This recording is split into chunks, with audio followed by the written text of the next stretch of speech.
spin leg, mid-wicket coming in.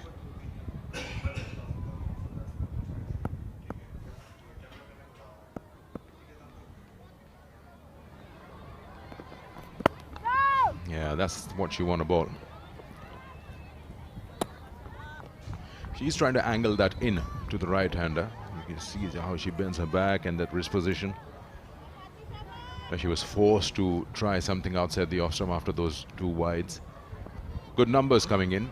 School kids. It's Monday. It's they've been. You can say it's sort of a field trip.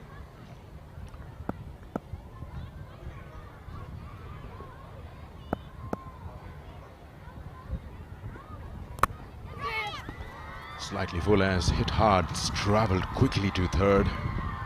And first runs off the bat. That has been a substantial intent from Irish team, especially the openers, Amy Hunter and even Gabby. They'll go hard. They know the importance of power play. They know the importance of intent. Anything outside off stump or anything in their zone, they'll swing it hard to get those runs. We've seen that in the previous T20 as well.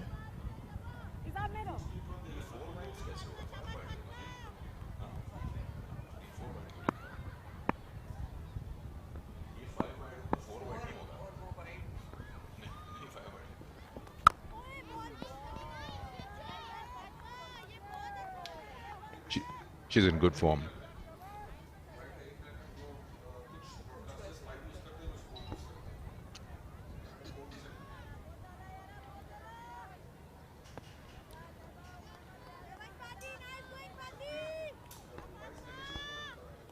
"17 overs aside, so they'll have to be a little quicker than the 20-over version.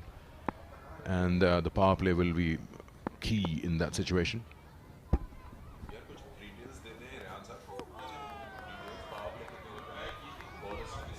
That was a brilliant delivery, hitting the right length, just taking away from Gabby Lewis. That's what she wants to bowl. That's her potential right there. All was missing was an edge, just inviting her to play that drive. The footwork wasn't accurate from Gabby.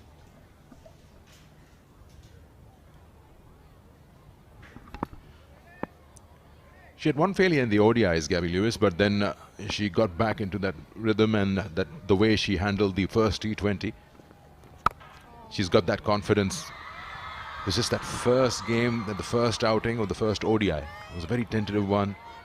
They were just trying to adjust to the conditions, understanding what it's going to offer them because it's the first ever visit to Pakistan. And immediately after the second and the third ODI, you could just feel that they're now getting those bearings. And what do you know? Start off with a win in the T20s. Let's not forget the age group of Irish team. I mean, Amy is 17, Gabby just 19. The maturity is impeccable.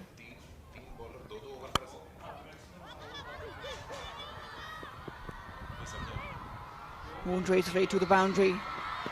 Will pick up a couple to end the over. First gone, Ireland are up and running, 8 without loss.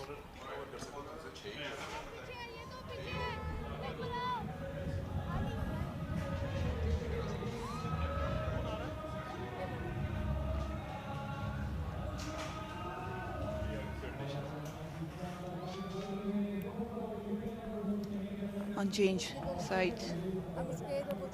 Obviously, I think Pakistan would have added another pacer. That's my point of view with the overcast conditions. Ireland very balanced. Up the order, they do rely heavily on Gabby, Amy, Laura coming down. Orla, that was a brilliant all-round performance in the first T20. Right down, putting over. Ayman Anwar will be bowling from the pavilion end.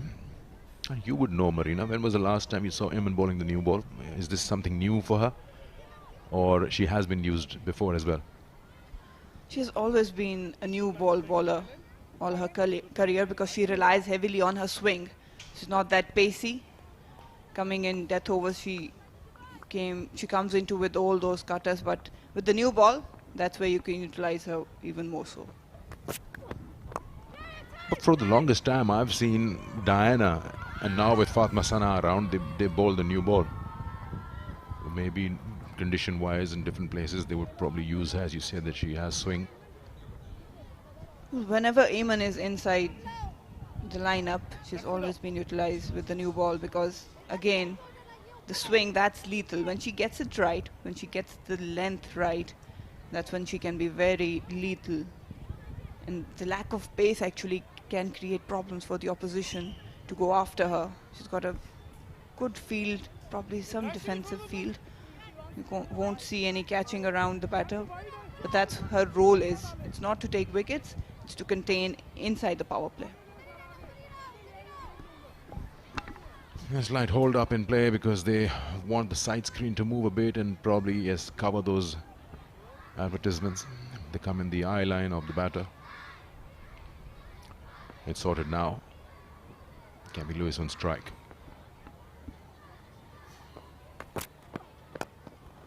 Driven away nicely. There's protection. The sweeper cover around. So yeah, the conditions tell us that the power play will be of 5 overs because it's a reduced game, 17 overs aside. 2 bowlers can bowl 3 overs each, and rest of them can share 2 overs each.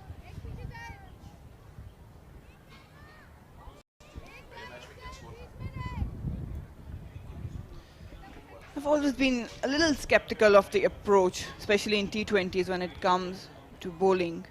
Ms. Maroof, yes, Eamon Anwar, as I mentioned, relies more on containing runs, but with the new ball in T20s, you want early breakthroughs, you want your paces out there. You can actually go and create those breakthroughs, get early wickets and put pressure on the opposition. Containing runs, to some extent, I do feel is a defensive approach.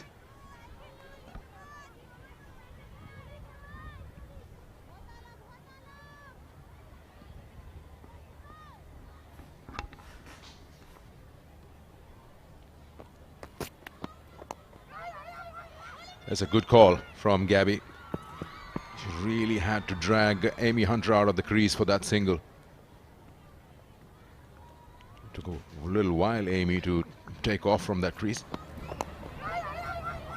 Yeah, definitely. It was better judgment from Gabby Lewis. She was the one facing the danger end.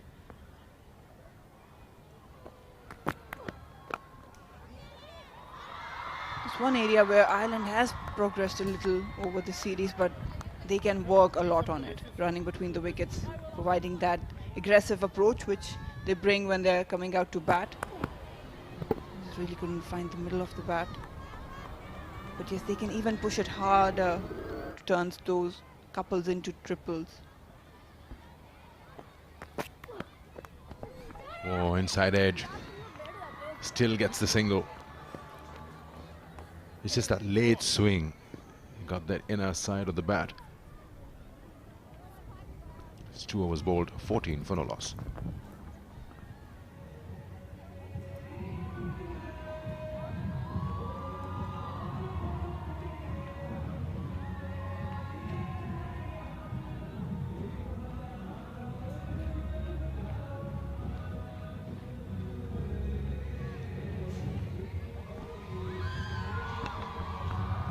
School kids coming in large numbers, and they're loud, Marina. It's very surprising that that bunch is actually making it very noisy.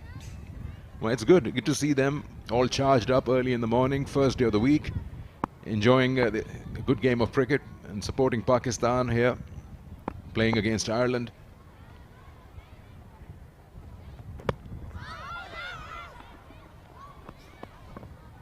It's really good to see these sides. Women cricket is on the rise here in Pakistan. We've got plenty of stars to follow. Fatma Sana is one of them. Just again, that swing. She's getting the movement, but the line and length need to be impeccable to create some impact early on in the power play. These 3 up the order for Irish team is really important. These 3 wickets, Pakistan need to target them.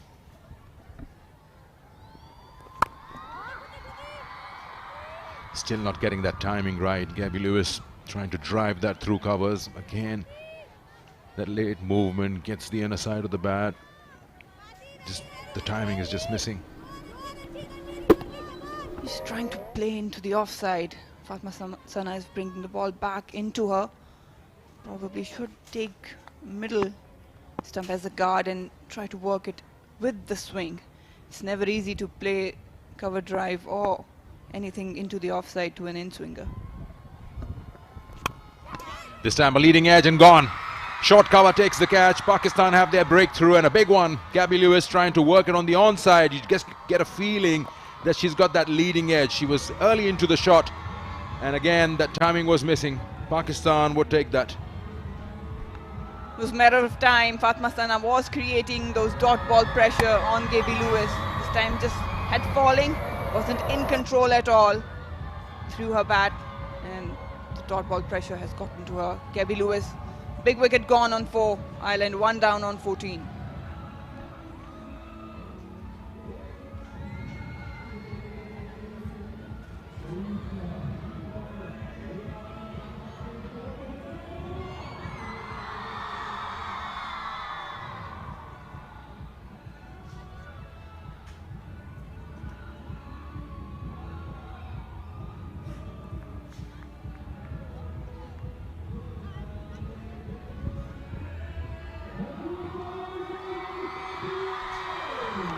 Ola Prendergast, the number 3, again very good cricketer. What we've seen and her performance both with the ball and the bat. She was the player of the match in the first T20. And she'll have a say for sure. 75 not out, her best. She's playing in that all-important number 3.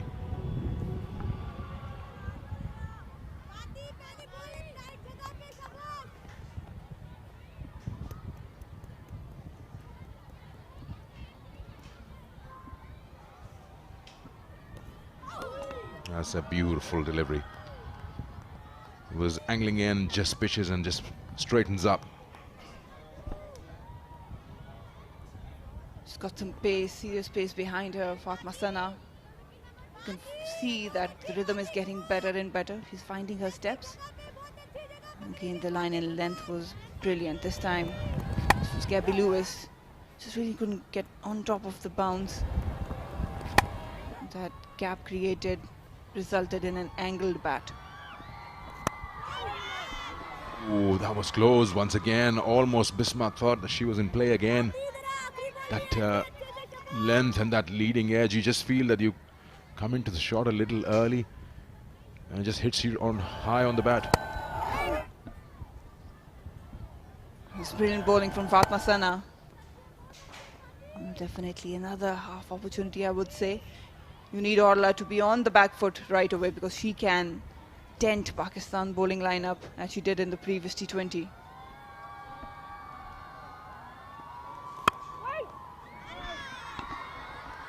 Good bowler's back drive and into the over. Is it? Yes, 3 gone. And it's a wicket maiden, 14 for 1.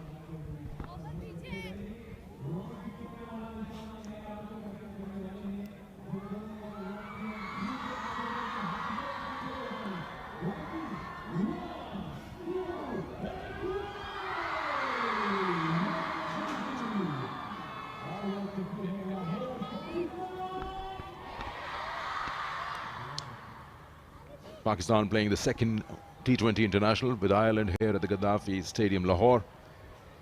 14 for 1 Ireland, 17 overs a side game. And it's 17 because it's been drizzling all through the morning. Just to let you know that once again 5 overs a side is the power play, and 2 bowlers can bowl 3 overs each. The rest of them will have to bowl a couple of overs and share it with them, between them.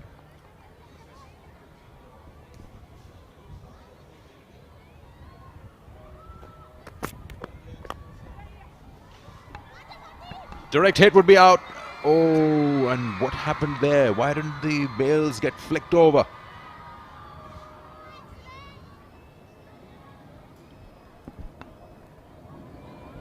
That was a huge chance for a run out firstly, and the direct hit would have done it, but again I think Muniba totally missed out where she was standing. Should have taken those bails out in a flash. That's very strange. I have not seen that before. When you're standing there as a keeper, you obviously know that, I mean, I can say that how far you are sitting and how much forward I have to bend or, you know, move to touch your shoulder. She should have dived with the ball. And she didn't make a second attempt even.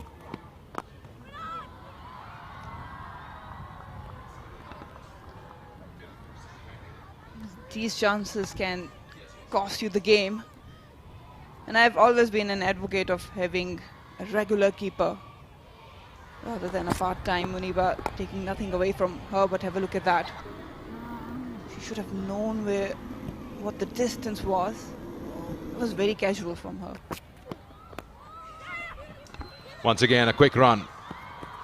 That should have gone to the cover field. The bowler went after it. Yeah, these opportunities are very important. I mean, they will come to you probably once in a game. And obviously, when you're looking at Amy Hunter or Prendergast, these are big wickets. And this would have been Prendergast. And she's been hurting you in the T20s. And she has a life here. She had given up, almost. Given the fact Sidra Nawaz kept brilliantly in the ODIs, took really tough chances as well. You would want her to continue because T20 series is important. The World Cup is around the corner. I do understand the combinations, but you need to keep your genuine keepers in. 4 gone, Ireland 17, 1 down.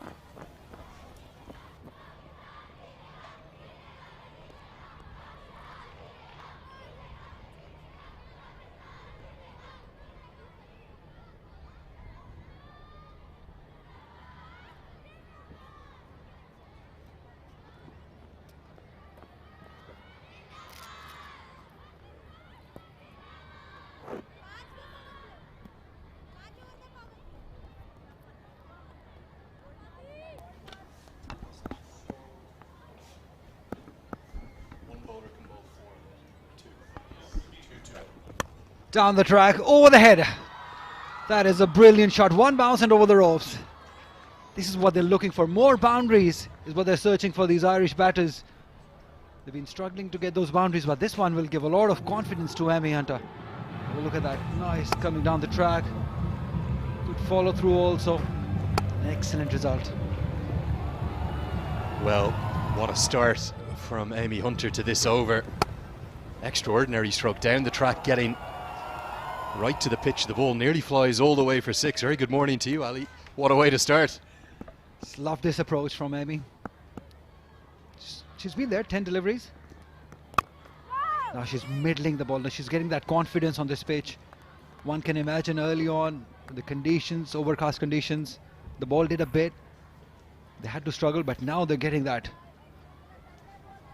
And the pitch, it's been good. It's been a typical Gaddafi Stadium pitch all through these series.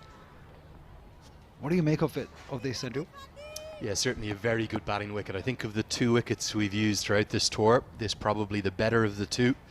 Don't worry about those cracks too much. There's a little bit of turn on offer, but generally just skids on. Big swing. There's a field. Oh, you can't get it. Just bouncing right before I shouldn't have seen the. But the approach is just brilliant. That swing of the bat, it's just amazing. Going to sound like a broken record. Amy Hunter is 17. 17 years of age. As prodigious a young talent as we see, certainly in the history of the Irish women's game, I believe.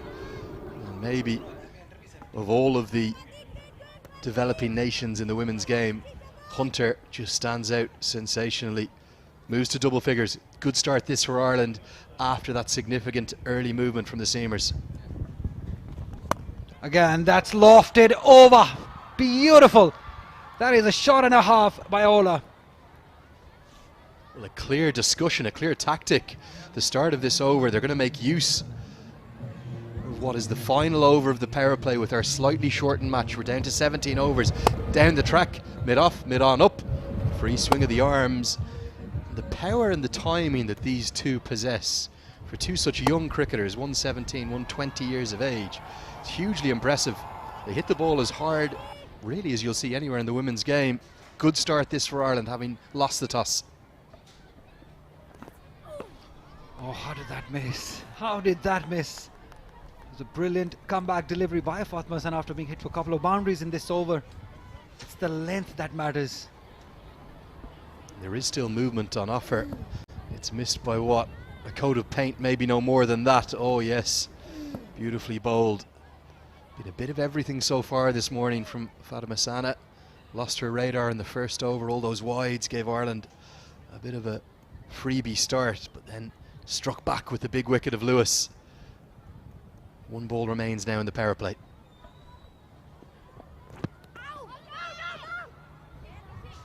No, says Emmy, that's the right way. You don't want to run out at this point because this is a good comeback by Ireland. It's 26 for 1 after 5.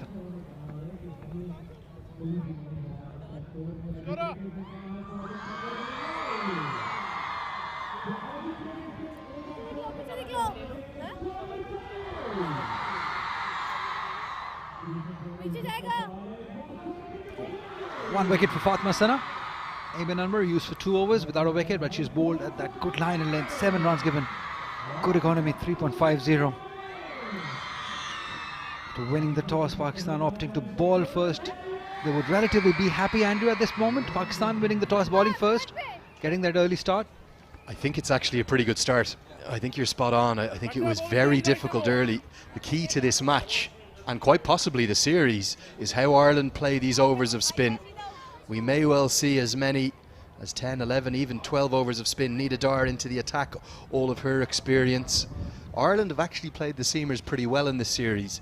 It's been the spinners who've taken wickets for Pakistan. Big moment in the match now with Dar coming on.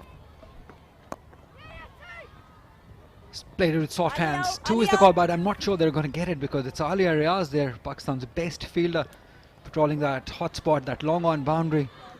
Yeah, I totally agree with you, Andrew, when you say that this is their biggest challenge, how they negotiate Nida Dar. She's the most experienced Pakistani bowler, 115 wickets to her name, the most by anyone in Pakistan. She knows how to bowl in these conditions.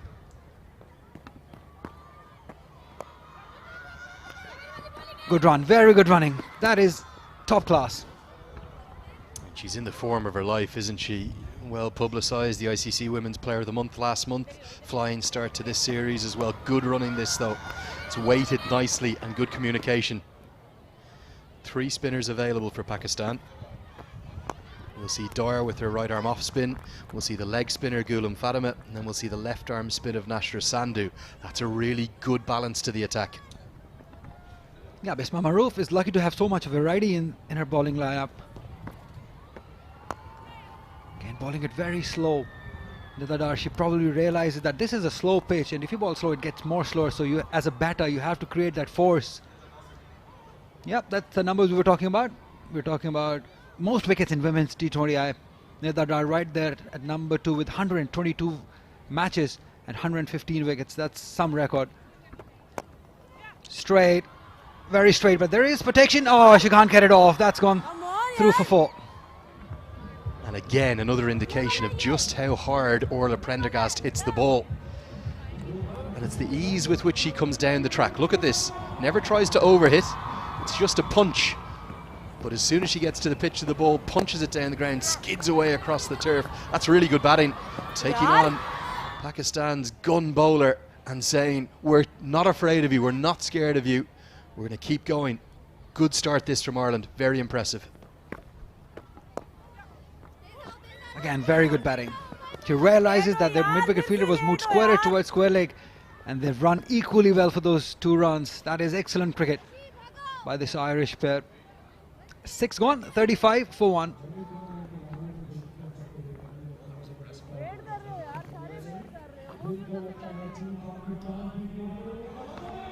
Orla Prendergast, probably the best Irish batter that we have seen, Andrew, in this game, in this series rather. The way she hits the ball and the strike rate, that's what we were talking about, 127. Yeah, and if we consider this the sort of post-pandemic times, post-COVID, Prendergast is hitting the ball about as well as anyone in the world of the women's game. We saw Isha Oza, very successful for the UAE with that young team. Smriti Mandana, class act. Danny Wyatt, a power hitter at the top, and Laura Wolfhard, sheer class from South Africa. But Prendergast is up there mixing it with them. And Gabby Lewis and Amy Hunter aren't far behind. So that top 3 for Ireland, so important. Nashra Sandhu now into the attack. Yeah, absolutely. You make a good point. Those 2-3 top batters from Ireland, they've been the most impressive batters. They've shown that. They've scored runs and a good strike rate also. That's the impressive part. That is why they look a different team when playing T20Is rather than the ODI cricket. Yeah, I think it's a combination of the change of format and that adjusting to the conditions. If we consider the improvement that we've seen from Ireland throughout this tour, that's what's been most notable, most probably pleasing for Ed Joyce and his coaching team. The results, yes, they didn't go their way in the ODIs, but you could see the improvement. Very measured, very tangible. Great work from Ed Joyce and his coaching team. It seems like they're here to improve, and they've done a good job. They struggled early on, the first 2 games. They had no idea about the conditions, but they adjusted well. We saw the improvement in the 3rd ODI, and then winning the first T20I. Down the track straight. Oh, there was a chance. It went straight to Nasha Sanda. She just could not got stuck into it. That's a big miss. That can be. Definite chance, Ali. Definite chance. And when you get both hands to it, it's never easy off your own bowling. You should back yourself to take it. But again, Hunter's hit it well. Actually, maybe just the one hand she got to it. A drop chance, and it's caused some damage as well. Another indication of just how hard Hunter and Prendergast hit the ball. That could be costly. The use of the feet. They've been brilliant with that footwork. The Irish batters getting to the pitch of the ball and then hitting it hard. The catch, the last one, the drop chance, it was really hit hard. Chances like that, they're stuck in your hand sometimes. That didn't happen for Nasha Sandhu.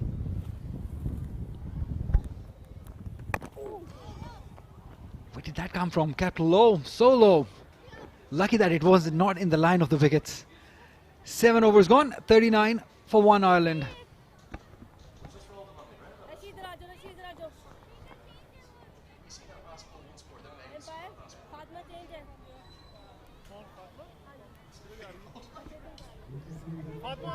Definite different climatic conditions today here in Lahore. There's a great saying back in Ireland: everywhere we go, we bring the weather with us, and that's what we've done here. The rain, the breeze. The famous story of the Irish men's team, I think it was back in 2013, we managed to bring the rain to the desert of Abu Dhabi. A T20 World Cup qualifier game washed out. It had never happened before in the history of UAE cricket. Somehow, if you've got a drought, just invite the Irish over. We'll make it rain for you. Yeah, please come in June or July here in Lahore so we can get some rain. More of an Irish weather. That's why you were probably very happy this morning. Ghulam Fadna, just 1 wicket for her at this level. Again, use of the feet. Playing it right between the fielders. Yeah, Ghulam Fadna into the attack. Let's just take a look at that last ball of the previous over, Ali. We haven't really seen this throughout the entire series. Watch this. Almost rolls along the ground. I think great credit to Amy Hunter to actually keep that out. Like you said, if it was a bit straighter, Hunter would have been gone for all money.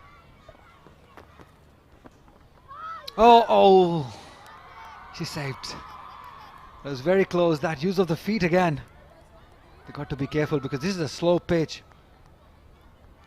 Look at the turn on offer. This is ragged square.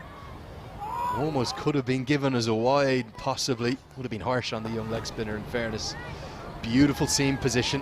Hunter does well to get back. Remember, she's already been stumped here once. Both Prendergast and Hunter have been stumped 1 time apiece, once in the ODI series, once in the T20I series. Big spin. Oh, sloppy, very sloppy. Javeria again. She had a tough day. The first one also in the field. Again, sloppy start to her match too. It hasn't been the comeback that Javeria Khan would have wanted, the former captain. Just really struggled with the bat, didn't she?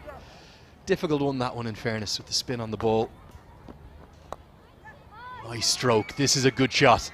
Very well weighted for Prendergast, getting deep in the crease. She's going to get 4. Ireland, impressive this morning.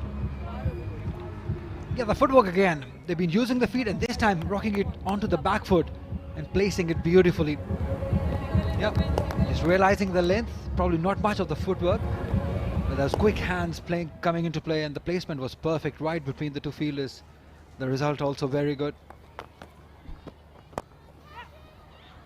Very hard again. I think what we saw from that last delivery, Ali, as well, was that the outfield nowhere near as quick as we saw in the first few games, particularly the first two ODIs where it was lightning. There hadn't been any rain around Lahore. We've seen a little bit of a change in the weather coming into winter here really now in Pakistan. And what that means, Ali, I think you can add maybe 10 or 15 runs to whatever kind of a total that Ireland end up with. End of the 8th over, this is a good start. It's 47 for 1.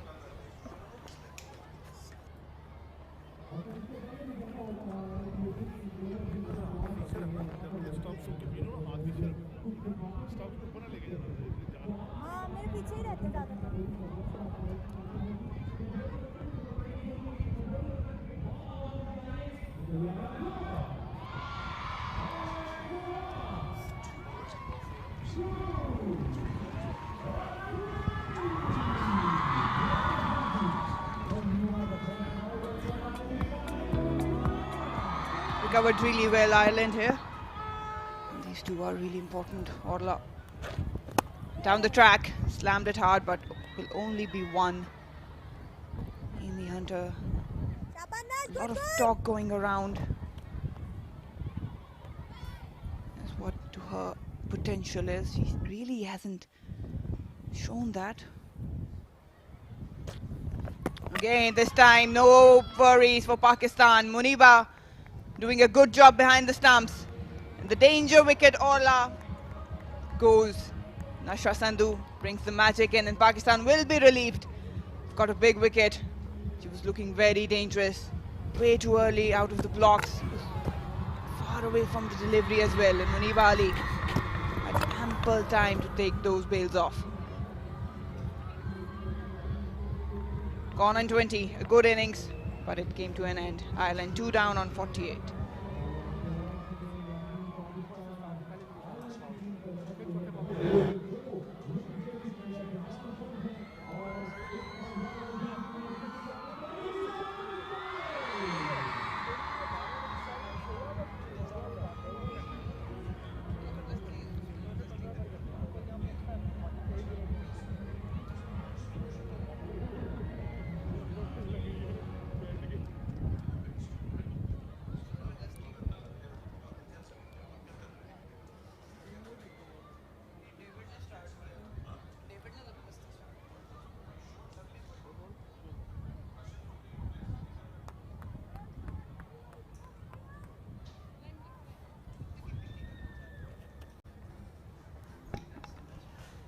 Laura Delaney, the captain of Ireland, walks in. 84 matches to her name, 61 her best.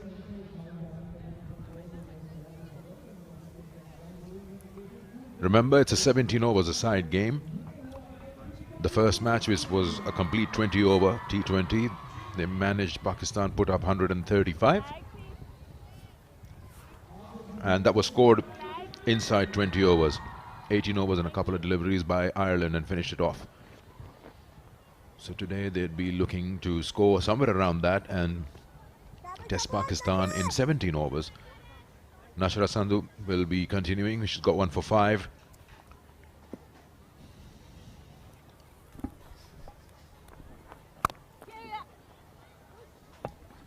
And straight away off the mark, Laura. That was a big wicket. Orla last time dented Pakistan. And this is Laura getting off the mark.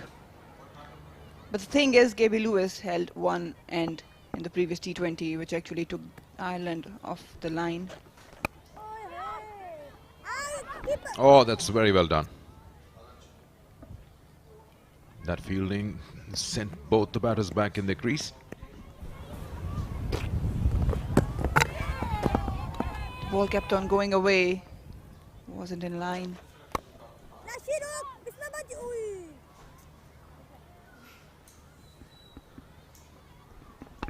Keep in mind the outfield was damp and was quite wet actually at the start of the game, so the ball just wouldn't travel quickly or as quickly to the boundary. But they still managed to get those 50 on the board, Ireland. So when Pakistan comes out to bat, it will be much better. You'll find a slightly quicker outfield. The sun's still not out, so don't expect it to dry up anytime quicker. End of the over, 9 gone Ireland 50 for 2.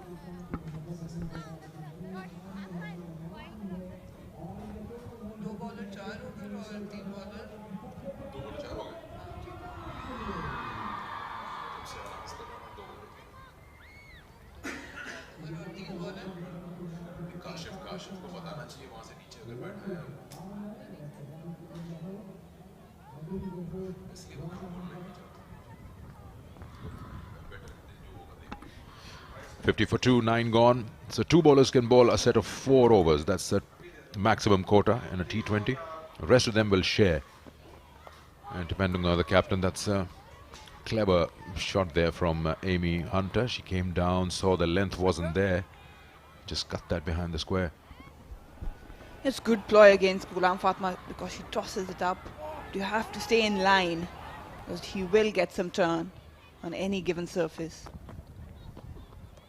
Oh, that's a smart shot. That's very well done. She got outside the line of the ball, and there's always a boundary on it. The flight allowed her to get into that position quickly. She's playing with her. In the previous delivery, she came down the track, this time staying in, going deep, going across. She knew exactly where the fielder was. And easy picking for her. She's 17 years old. She's mature enough to improvise.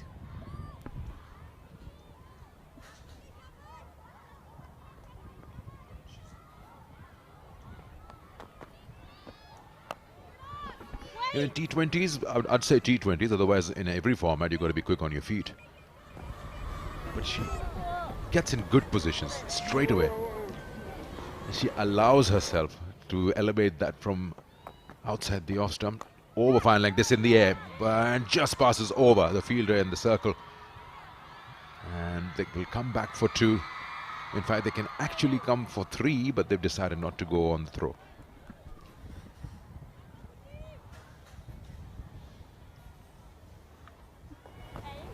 Amy Hunter, she's trying to do all sorts of things, not allowing Ghulam Fatma to settle down on one length. And for a 70-year-old, I have to keep saying that. She's a very smart operator, pushing and forcing bowlers and opposition to change the plans they came up against with Amy.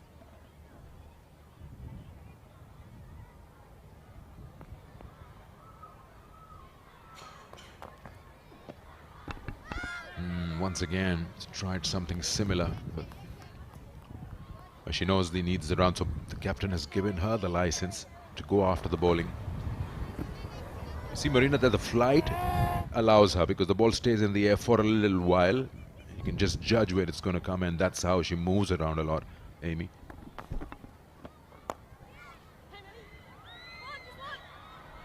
That's well done by Nida Dar. Covered good ground to get to that on the bounce.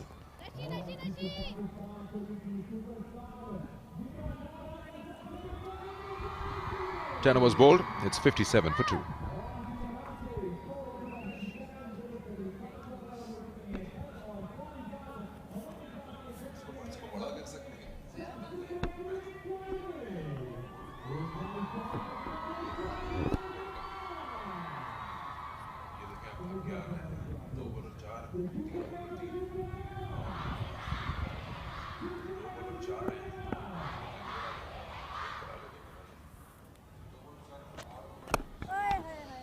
Again, smashing that.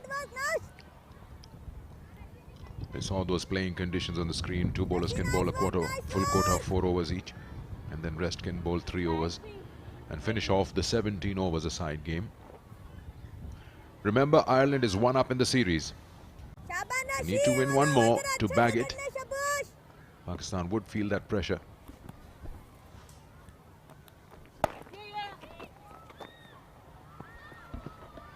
Running has been really brilliant from the Irish batters, putting pressure on the Pakistani fielders this time. Again, it was Javeria. Hasn't had a good outing so far in T20Is.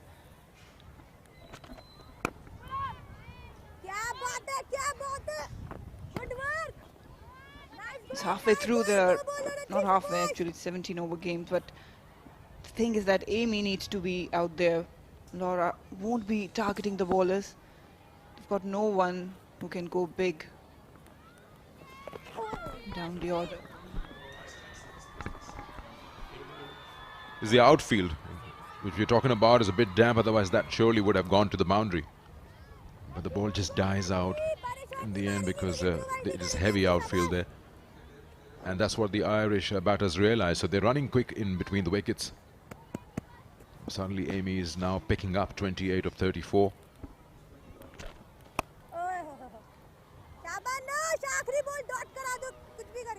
They need to dig deep, but on a decent run rate. They've got Emma Richardson who can take bowlers apart. But other than that, Louise Little probably yes, but 3 big are almost back in the hut for Ireland. 62 for 2 after 11 overs.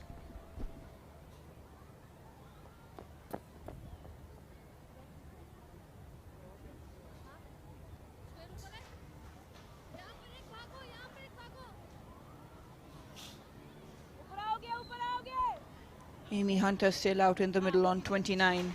Gabby Lewis and Orla, these two were huge wickets for Pakistan.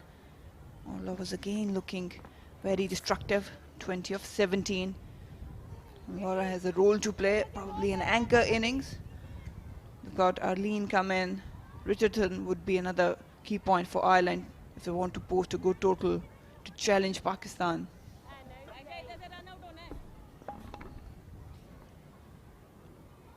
What's the first class team doing here?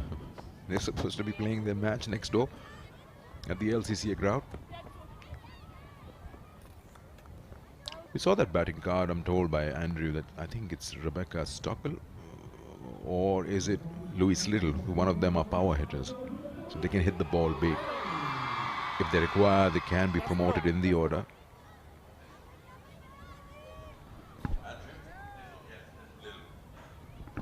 It's Louise Little, so that's the name. Just confirm that. She can hit the ball out of the park. He used the long handle. These dot ball can hurt Ireland at the end of the innings. Laura obviously not a big hitter, but she needs to give strike more to Amy.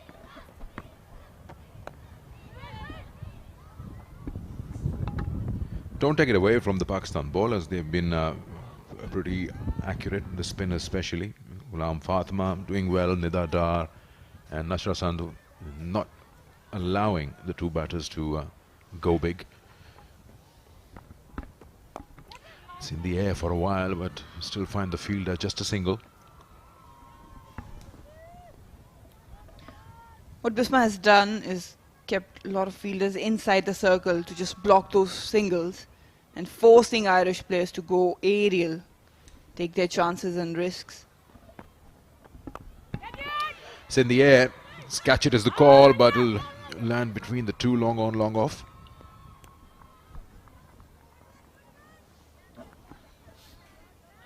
Amy's trying her best to capitalize on any opportunity given to get those boundaries going.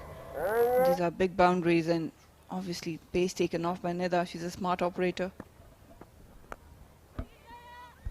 That's gone through those four fielders inside the circle on the offside. But again, that outfield, look at the ball just dying out. It's heavy. And with that shot, the batters come back for 3. Aisha Naseem, she could have done a little better effort. She's disappointed. That outfield, as you mentioned, is helping Pakistan. It's good running from Ireland. He almost stepped on her hand with those spikes when trying to stop the ball. It's end of the over, 12 gone, and it's 68 for 2.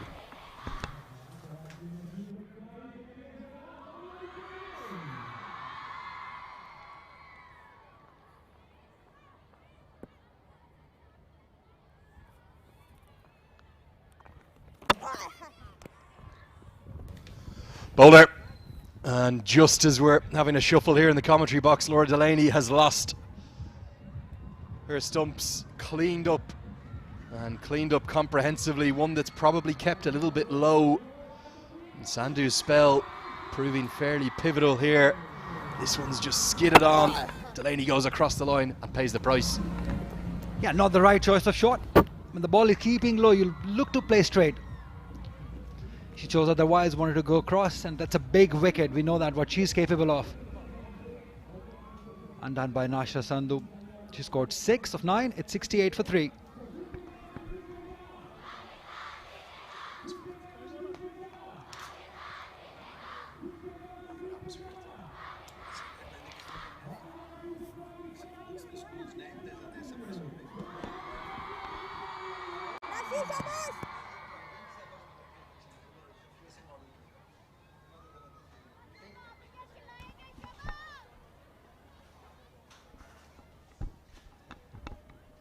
Richardson to the crease at number 5. Very experienced, very good player of spin. One of the big things in that chase, the successful chase where Ireland needed 136 to win the first T20I, was Richardson's first ball.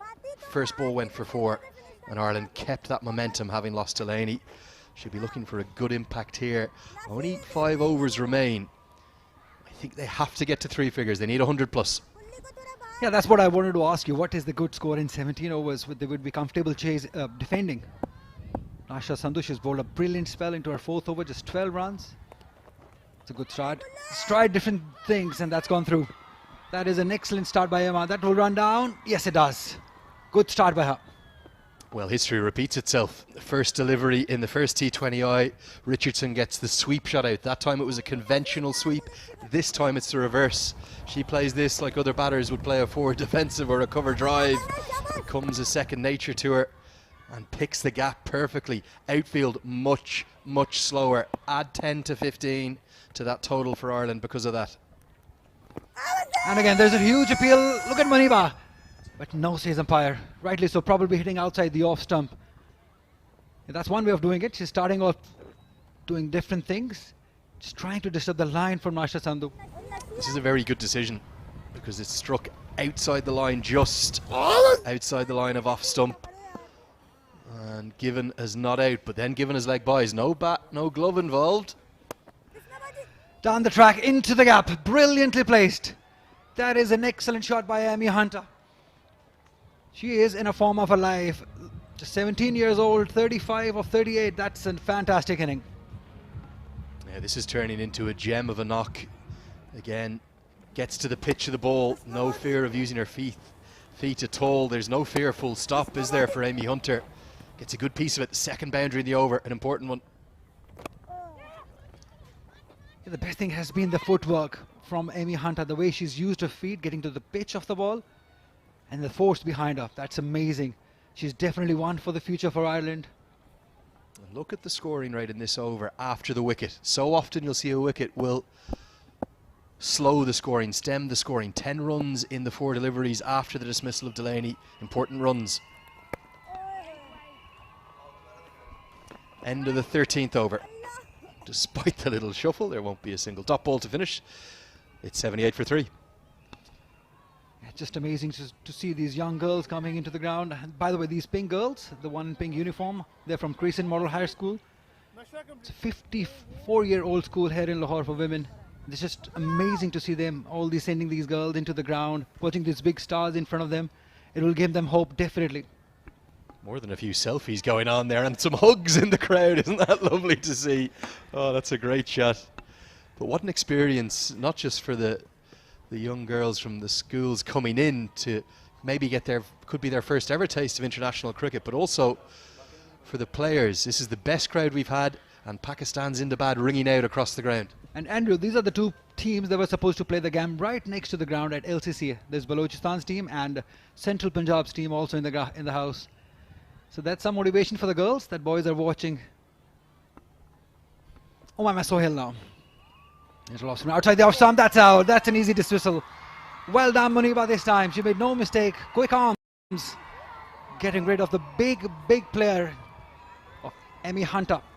Well, the wide is going to be signalled, so a run to the total for Ireland, but a disaster losing Hunter at a critical time. She's used her feet so frequently. I think the Pakistani bowlers have preempted this. Both Prendergast and Hunter have been stumped, and it's the second time that Hunter has been dismissed, stumped here in Pakistan. She's gone for 36. A well-made knock at 79 for 4.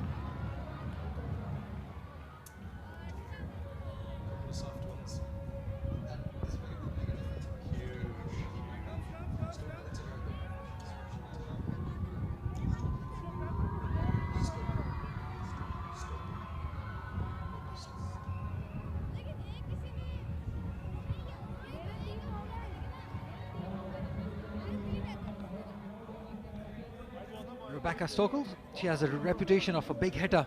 That's what Andrew tells me. We haven't seen much of her in this series so far. This is her second game. This is a good opportunity. The stage is set, 29 matches, best of 48. The strike rate is impressive, 95. Yeah, very dominant on the front foot in particular. She loves getting down the pitch to the ball. From the Merrion Cricket Club in South Dublin.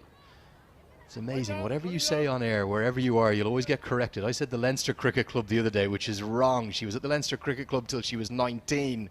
I had a tweet within seconds. Merrion Cricket Club, and proudly so. Down in the valley, they call that club. Beautiful ground in South Dublin, not far from the city. Well, the stage is set for her to go big, isn't it? We've got 4 overs to go.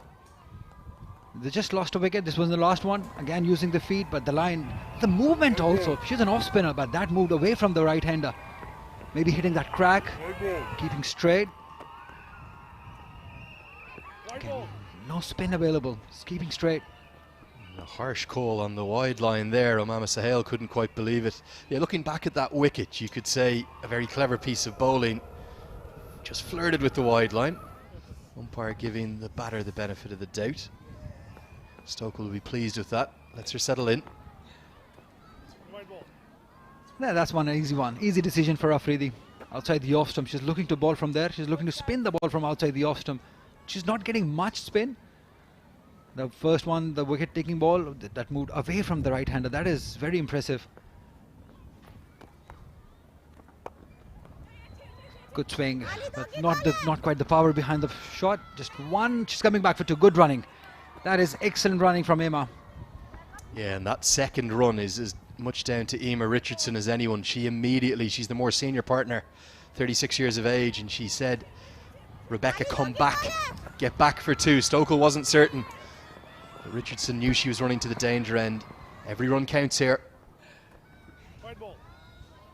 She's not getting it right, definitely. Mama Sohail, she's persisting with that line outside the off stump. It's not spinning from here. Probably she has to be touched fuller and straighter.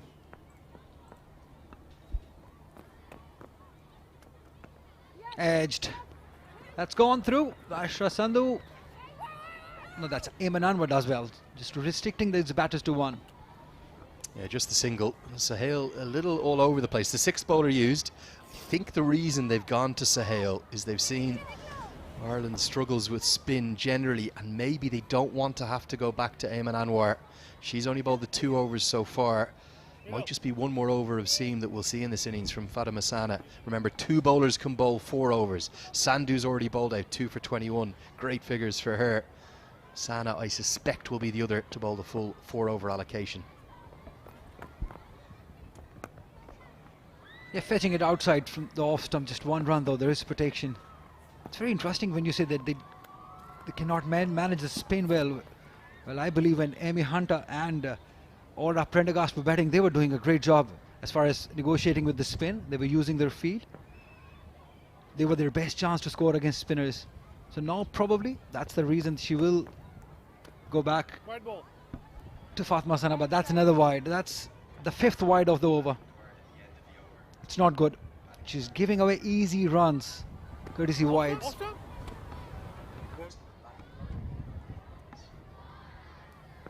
Extras stacking up, 13 of them.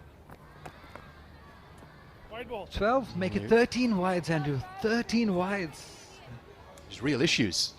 Not just the 13 free runs, the additional deliveries that have to be bowled. And this is a massive wide. This is nearly off the pitch. Yeah, that's what she's trying to do. She's trying to spin the ball from outside the off stump. She's not getting the spin also, so maybe look to change the line. All the angle also. This one is heaved. That's nicely placed. That is beautiful. Fantastic shot, right between the two fielders. So that's what happens when you give the ball air and ball into the channel. Trademark Stokel. She loves getting on the front foot and smashing it. This is exactly what she's done. Hit up into the arc, nearly out of the park. It's a good strike, that one. 4 from the moment that it left the bat. These are important runs for Ireland. We were thinking of 100, 110. They might be thinking of 120 plus now. Now you see why she's changed her line, why she was persisting outside the off stump, because anything ball within the stumps is negotiated like this. Excellent running between the wickets, coming back for 2. And of a very, very long over. 16 coming off it, it's 94 for 4.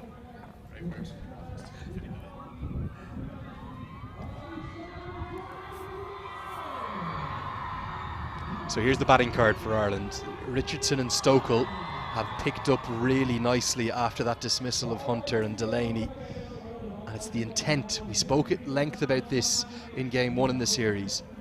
It's a new mindset. It's a complete change for Irish cricket. Even when they lose wickets, keep going, keep hitting. Arlene Kelly may not be in next. I think we might see Louise Little up to number 7. She gives it a good hit down the order. And even though that sign there is saying Pakistan win, right now they're going to need to close this innings out well. It's a big last 3 overs in the context of this series. Yeah, there are the boys. Hussain Talat, Osama Mir also in the house. There's Abdullah Shafiq, Fahim Ashraf also there. Ghumman also, Tayyib Tahir, everyone enjoying the game, the weather also. The game couldn't start because they were supposed to play a first-class game right next to the stadium at LCCA ground. So they better come off and watch this game. It's just amazing to see. Eamon Anwar is back, and as this one is heaved into the gap. That is a fantastic shot again. So they're dealing in boundaries here. I'm really surprised they've gone back to the pace on the ball. Nida Dar has overs left, Ghulam Fatima has overs left, but they've gone back to pace on, and Richardson says thank you very much. That's a good strike. This has been impressive from Ireland's middle order. I wondered after the dismissals of Prendergast and Hunter in particular, who strike it with such ease, whether they could keep going. The run rate starting to soar. Again, length picked up very nicely into the gap. That is fantastic batting. Very experienced. She knows the situation now, she knows the conditions, and she's placing it and hitting it beautifully. Well, this is a sparkling cameo, isn't it? Back-to-back boundaries, the dream start to the 15th over for Ireland. The run rate for the first time in this innings, it's above 7 and over. And I just wonder, are Ireland playing themselves into a position where they might not just take the match, they could take a quite incredible series win. Sides from Europe don't come to the subcontinent and win series easy. And Ireland could be putting themselves into a real position. I think 120 is going to be a difficult chase. Yeah, the way she's playing, she can get more. Did that hit the helmet? After inside edge, maybe off the glove, maybe. Yes, that's what she's suggesting. Well, 120, yes, definitely on. Maybe 130. What do you think? Well, the modern game is quite something. You just stood there and smashed 4 into the leg side, and you go down so bravely, as we always see from Richardson. The reason she's gone for that shot, fine leg up in the circle, third also up in the circle.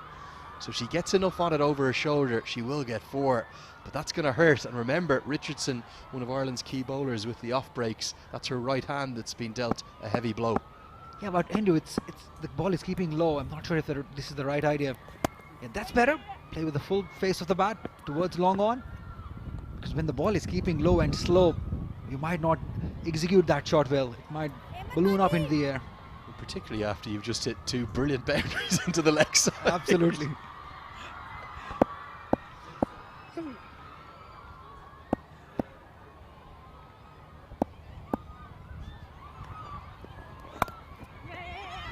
Good run again.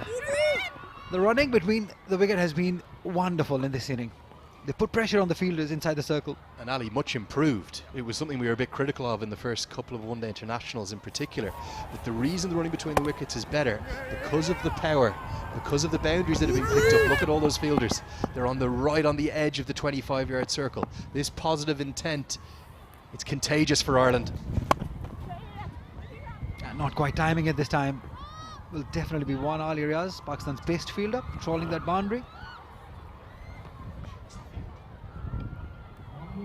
12 runs coming off this over. 15 gone, 106 for 4.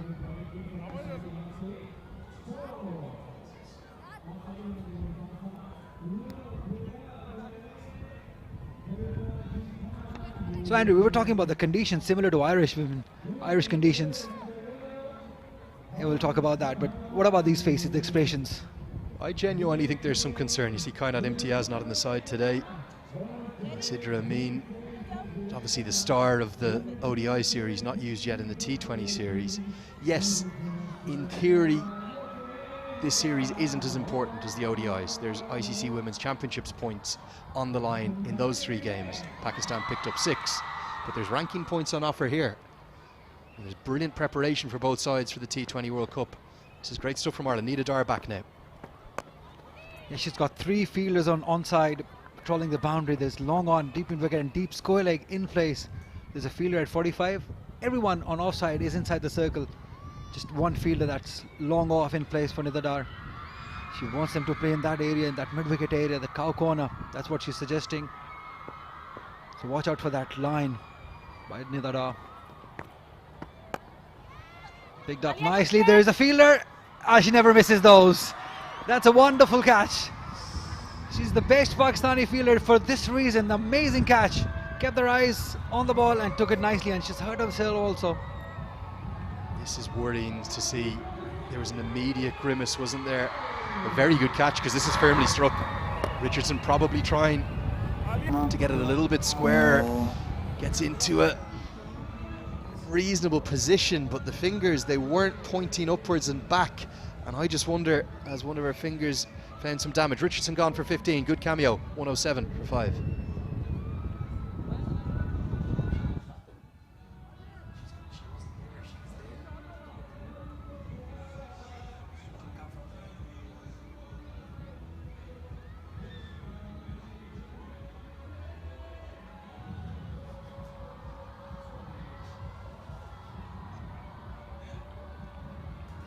Going to be Arlene Kelly to the crease. No Louise Little yet. I thought Ireland might be tempted to throw her up the order, but instead it'll be the more experienced Kelly, 28 years of age. A great find for Irish cricket, only making her debut this year, now on a full-time contract with Cricket Ireland, and she's pretty handy with the bat.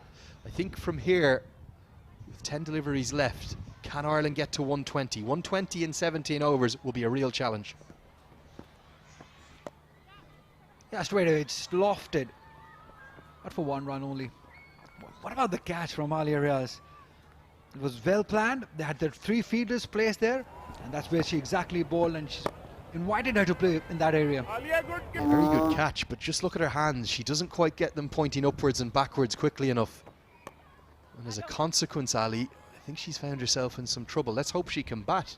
If she can't, there's another blow to Pakistan's hope of chasing this target down. Yeah, considering they're going to get to 120, 25 maybe from here on, her role becomes even more important because she's such a key member of that Pakistan middle order, late middle order she plays at.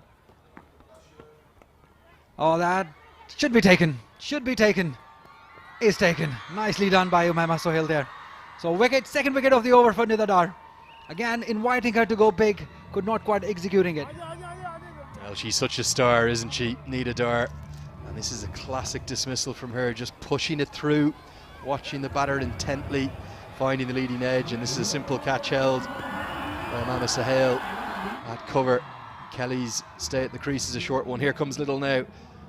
It's 109 for 6.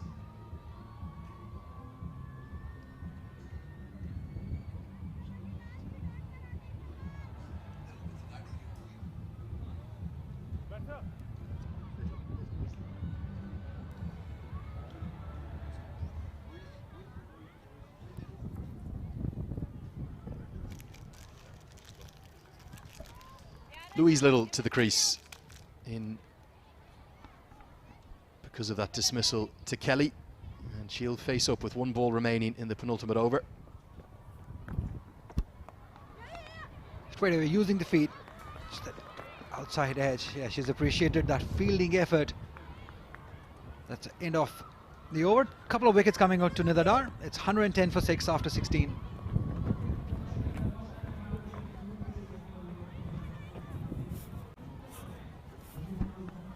So last over of the inning now. 16 go down, 110 for 6. And you, what's the score? What are they going to get? Well, you talk so much about momentum and how important that is. This is the last wicket to fall.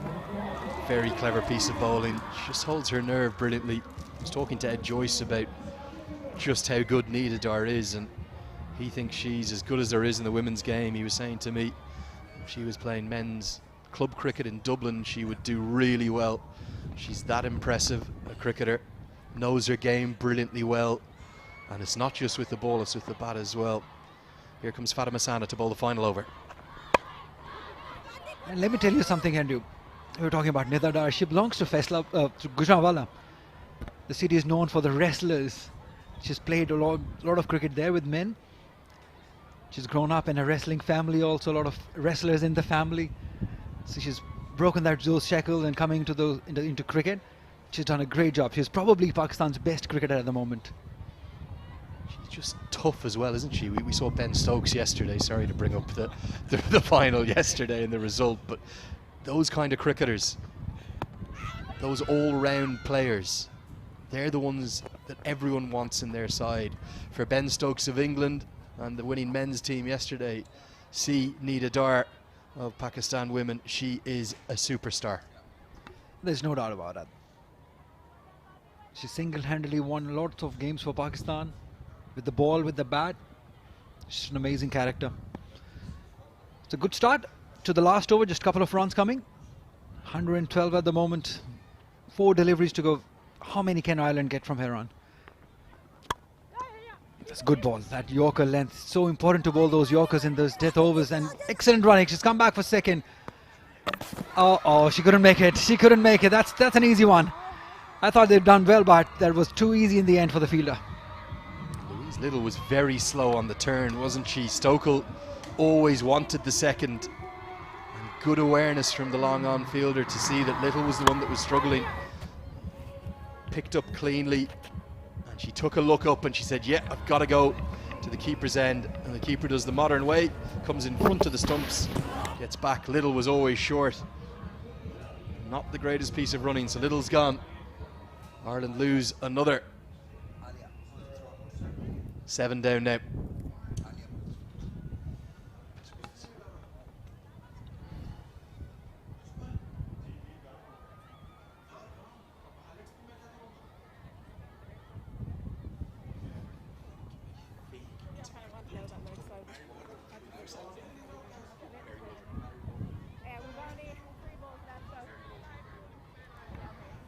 $113 for 7.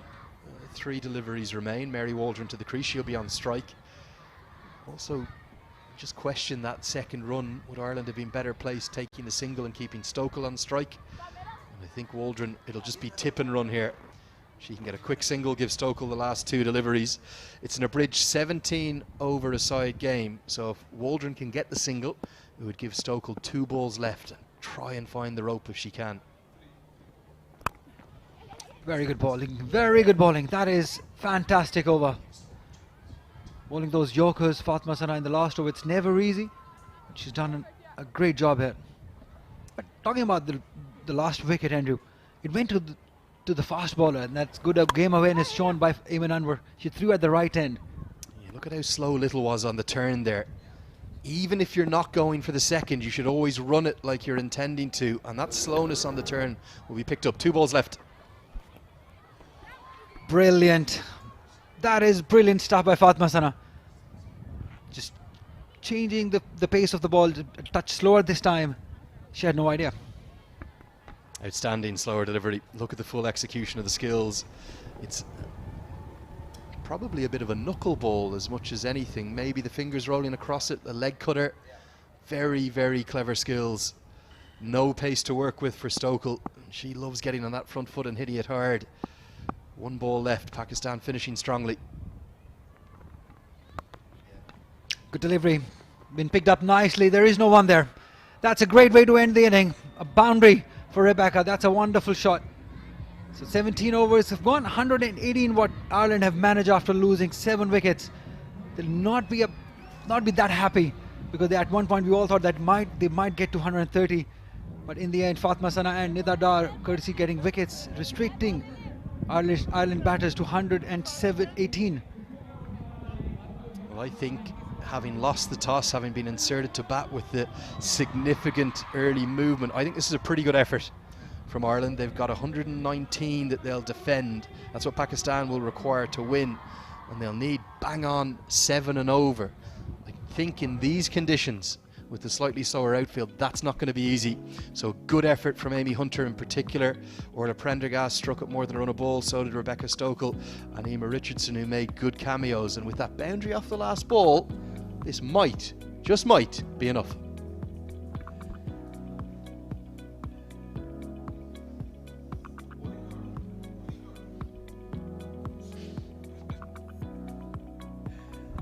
Yeah, a couple of wickets for the spinners. Nida Dar getting 2 for 19. Nasha Sandhu also getting 2 after giving away 21. 1 wicket for Emma Sohail, but she gave away 16 runs in that 1 over that she bowled. A wicket for Fatma Sana after giving away 26 runs. It's 118 they scored in their 17 overs, and as Andrew said, it's a score that they might fancy defending it. Yeah, and keep your eyes on those 15 extras as well. How costly are they going to be? Let's take a look at the highlights from the first innings. And I have to say, the way that Hunter and Prendergast played right from the off, although they were brought together because of that early dismissal of Lewis, it really impressed me, particularly that 5th over where they took Fatima Sana on and went downtown repeatedly. It's fearless cricket, and it's just a joy to watch. Yeah, they've been amazing with the footwork. I think that has been the most improved part from Irish batters in this game rather. That shot right behind the stumps, she's been amazing. Amy Hunter, Laura Delaney losing a wicket, that one kept low. And the reverse sweep, I think they've tried different things, and that has worked. And the force that you were talking about, they always hit it hard. Emma Sohail getting that wicket outside the off stump, she was persisting with that in that 16-run over that she bowled. And in the end, some length deliveries by Eminem were giving away some easy boundaries towards leg side. Nida Dar, well, she's always into the wickets. And Alia taking a fantastic catch. In the end, this one also another easy wicket. Wanted to go towards onside. And an easy wicket also taken by Nida Dar. She's been brilliant. She always takes wickets. Fatma Sana bowled a brilliant last over with those Yorkers. Just given away no boundary until the last delivery. And this one, the run out, was easily done by the wicketkeeper. And the last delivery was picked up nicely towards onside, and the momentum definitely going to Ireland with that boundary, and they will feel comfortable that they might defend this one. Right, Mehak is there with somebody at the boundary line. The youngest Centurion record holder ever. I've got the brilliant 17-year-old Amy Hunter with me. Amy, that was a brilliant knock by you today. You gave Ireland the exact start that they needed in order to come out and win this series now. How's that feeling for you? Yeah, obviously I think it was pretty tricky to bat out there, but we stuck in, and yeah, no, I think we have a really good opportunity. 119 the score there, so I think it's a really good opportunity for the bowlers to go out there and defend the score and win the series. It was a wet outfield out there today. We know that was a limited overs game. It rained. So how was that for you? Do you think the conditions suited you, suited your batting? How did that go for you? Yeah, I personally found it pretty tricky to bat out there. I think the outfield actually dried up pretty well, considering the amount of rain we'd had. But yeah, I think it's tricky enough surface to bat on. So I think if our bowlers, we back them to get it right, and I think, yeah, we should be able to defend this. Yeah, you did a good job given the conditions. Lastly, the target that you guys have set, how do you feel about that? Do you think that you guys have set a solid target in order to win this series? Yeah, I think we do have enough runs up there. Obviously only half the game's gone, so it's hard to judge the wicket, but no, I think we do have enough runs and I back our bowlers to defend the total. Well, very well played today. Thanks a lot for talking to us, and good luck for the rest of the game. Thank you very much. Well, 17 years of age, you'd never think it, would you? The maturity of someone who's been around international cricket for a decade plus. And will she be proven right? It wasn't easy batting conditions out there, so Pakistan going to need 119 to win, to stay alive in the series, to square it, to level it up, to make it one apiece. Can they do it? That's the big question. Come back and find out with us. We'll be back with you with all the action in a couple of minutes' time.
Well, good afternoon and welcome back to the Gaddafi Stadium here at Lahore. We're at headquarters for what is a really gripping T20 international series between Ireland and the hosts Pakistan. Ireland lost the toss this morning in what was a delayed start. We were delayed by about an hour and we had to shorten the match to 17 overs a side, and given the early movement, a pretty good effort from Ireland. Good spell from Fatima Sana and the two spinners Nida Dar and Nasher Sandhu in particular.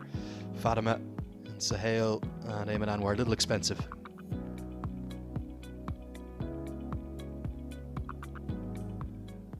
So at the halfway stage of not just this match but indeed the series, it's the 3-match T20I series. Ireland might be just sensing a chance at history. Pakistan will need 7 runs per over because it's a 17 over a side clash. That target 119. Javeria Khan is going to open things up back into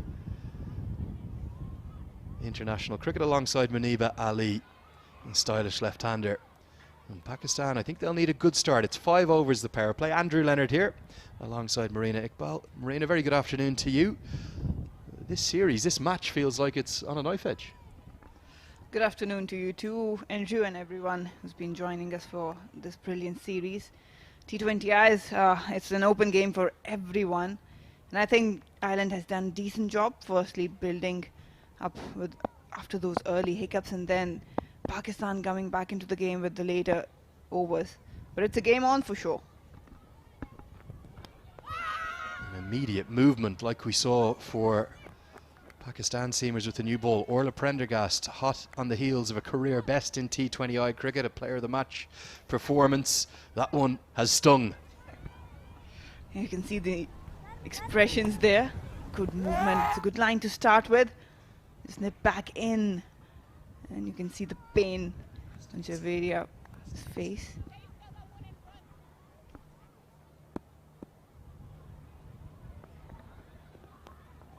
Prendergast getting good movement, extravagant movement across the left-hander. Remember, she dismissed Muniba Ali, caught behind in the first T20I.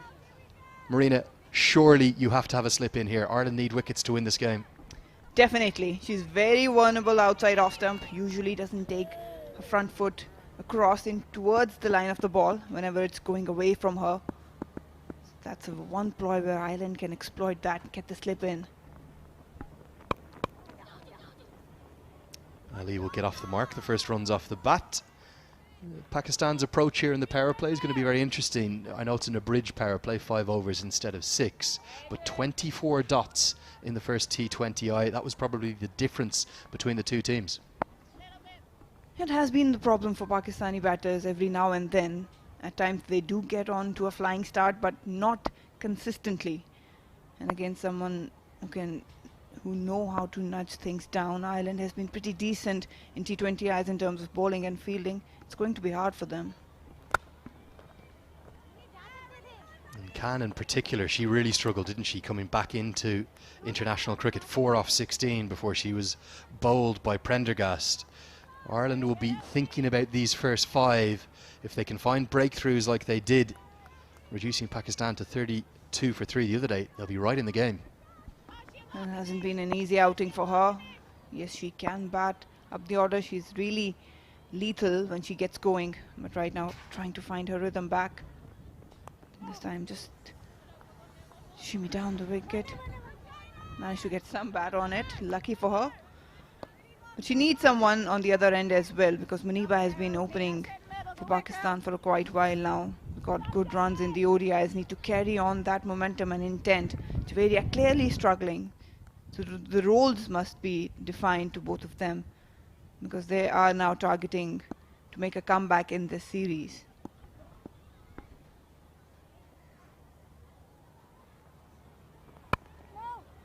Good start from Prendergast. She was outstanding 2 days ago. She started nicely today. End of the first over. Pakistan 3 for none.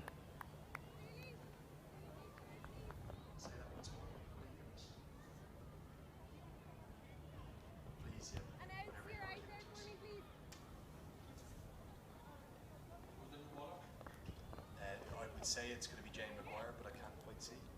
Could be Arlene Kelly.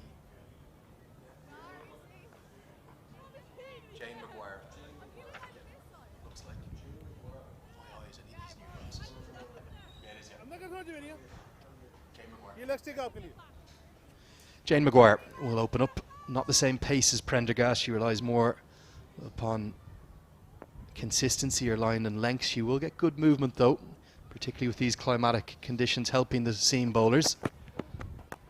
There is that movement, but it's hoiked somewhat agriculturally. Javeria Khan's going to hit her way into form, and despite the slow outfield, gets all the way to the rope for 4. She needed that for her confidence, even for Pakistan. Obviously, just shuffling around, she sensed that it's not going to be much pace offered. You have to thrive on her go-to shot. That also got her out in the previous game. Have to be very calculated in taking those risks. But that only will help Javeria to get out of that shell and score runs. Immediate change in the field for Ireland. The third is going to come up into the circle, and you see on the far right of your screen there, deep square leg has gone out.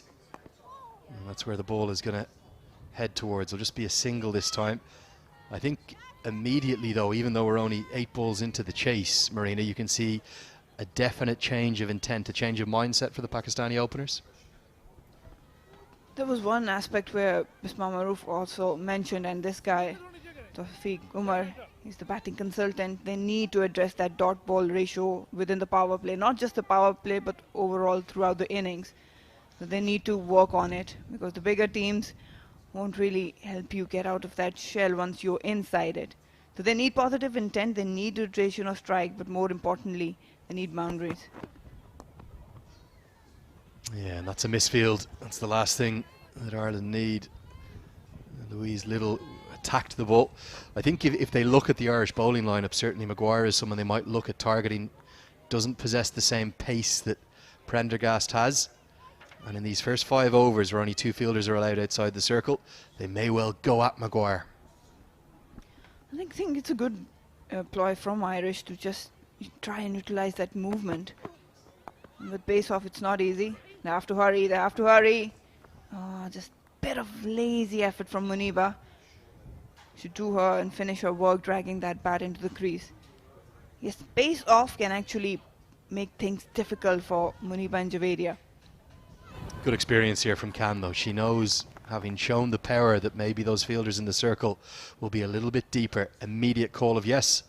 I think Ali was always getting home. Good running. Yeah, for Ireland, really the success in that first T20I was built around early wickets, was built around that 3-wicket burst from Orla Prendergast, so much so that Prendergast actually bowled her 4 overs out consecutively right at the top of the innings. That's an option today again? Well, definitely that is an option, and obviously she knows the condition and the opposition will. I think it will be a very vital role for her to play. Beats the fielder. Has she got some hand on it? I think she has. Will be pushing for the third one. Muniba coming towards the danger end. Does well in the end. That's a huge difference. The batting, the running between the wickets. Ends the over. 2 gone. Pakistan 14 without loss.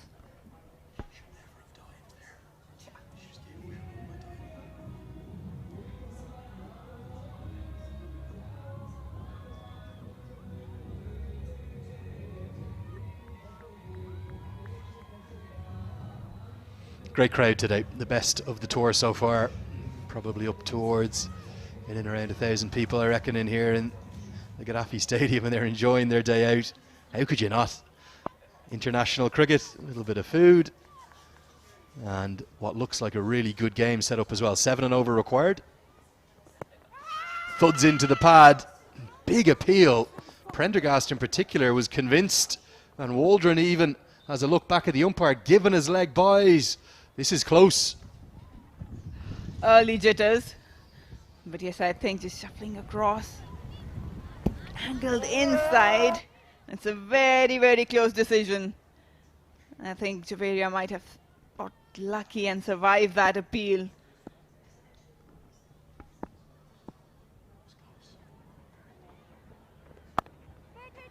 Maybe the only thing really that saved Khan was that shuffle down the crease. Would have given the umpire some doubt as to whether it was going to continue that extravagant movement. It definitely hit Khan in line. And that's a big moment in the match. Ireland need those early wickets. She's not a tall girl, Andrew, I can tell you that. So it was a pretty close call.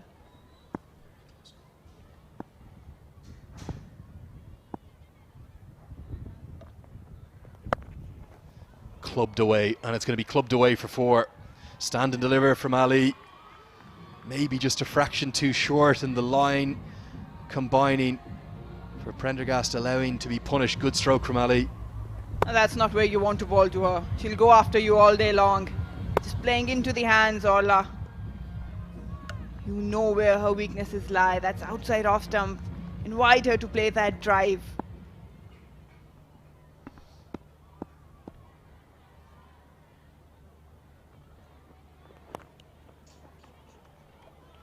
Yeah, again, the line probably not correct. It's going to get to the rope.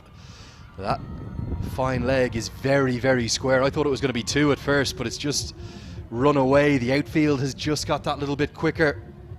The advantage for Pakistan of winning the toss this morning was a big one, and just a tickle around the corner, back-to-back boundaries. They don't have a lot of runs on the board. They need better bowling, better disciplined bowling. Attack wickets. Pressure is already on Pakistan. They are 1 down in the series. Muniba getting some confidence with back-to-back boundaries. Yeah, more like it in terms of the line from Prendergast, and good movement away from the left-hander. I think for Ireland to defend this total, it might look like a really low total because it's only 118, but you have to remember we've lost 3 overs, both sides. We only have 17 overs to utilise. They still need wickets. You don't win games defending totals like this without taking wickets.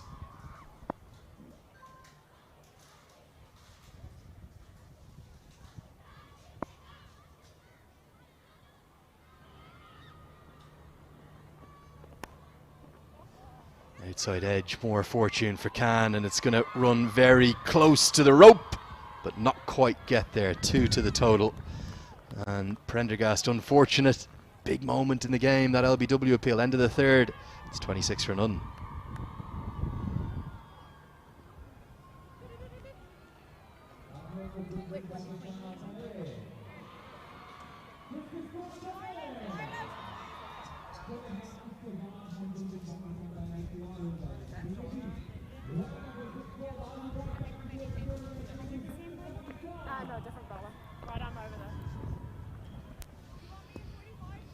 Really good energy in the Gaddafi Stadium today. I'm learning my Urdu, Marina, haven't I? Pakistan's in Dabad, I know what that means. That was ringing out in Melbourne yesterday. Today, it's here in Lahore. Brilliant scenes at Gaddafi Stadium. Schools coming in, clubs coming in to back their players and watch Ireland play as well. Arlene, she's into the attack. Oh, that's gone. That's a very casual and soft.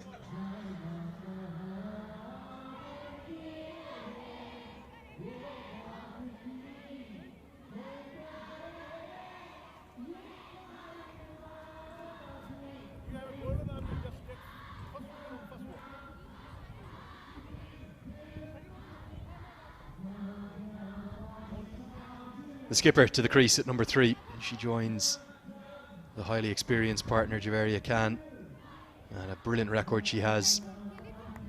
11 50s in 126 games. Good average, good strike rate. And she is the linchpin, isn't she, at number 3, a class act. Pakistan's captain. But Ireland, having found that breakthrough, will just sense some hope. Maharouf historically has had a tendency to start a little slowly, and Ireland will look to exploit that, build up some dots here. Nice movement. There's still significant movement away from the left-hander here for Kelly. That's good bowling, really good bowling. Hitting the right length, taking the ball away from the left-hander. That's Muniba Ali again. Just didn't know what shot. I don't know what she was trying to do. The bat movement wasn't in control at all.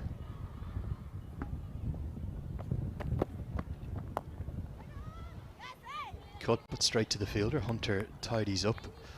A huge amount of this match, and indeed the series, and the fate of this series, is going to depend upon how Ireland spinners go. Pakistan spinners have outbowled them throughout both formats, both the ODI and T20Is.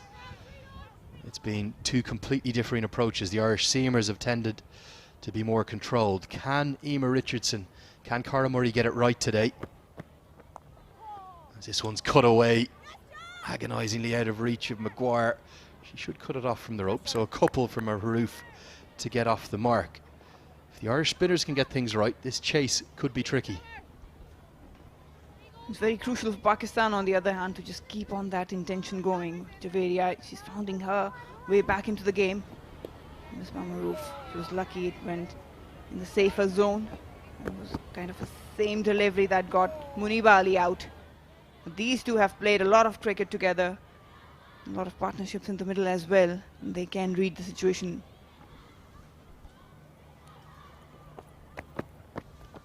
A little bit of a leg break almost, wasn't it? The leg cutter from Kelly down the leg side. The one area where Ireland should be able to outperform Pakistan is their discipline with their bowling. There was 15 extras, including 13 wides in the first innings. That's Ireland's first wide. Should be sticking to her plan, just trying to take the pace off. I think outside off them for a left-hander, it's always capable of getting wicket. Good work from Lewis. She has Khan on her toes and has to dive back in. There just feels like there's a game on here, doesn't there? The required run rate started at 7. Pakistan off to a good start, but just one more over of power play to capitalise upon. I'm surprised Lewis didn't let that go. There was backing up. Might have been a chance. Playing a miss to finish, and this is close. Given! Oh, what a moment in the match! What has Bisma Maharouf done? There was never a single there, and the swift thinking from Waldron. Oh, she may be old, but she is young in mind, and she's whipped the bails off, and Ireland have a second from nowhere. That's a big wicket. Big wicket indeed. You can see Bisma Maharouf trying to go. She thought she'd beaten the fielder. The keeper actually had no awareness where the ball was. She just walked outside of the stump. Very late indeed to come out. And have a look at that. Mary, she did. Got best of Bisma Maharouf. Gone. That's a big wicket on 2. Pakistan in trouble. 2 down on 29.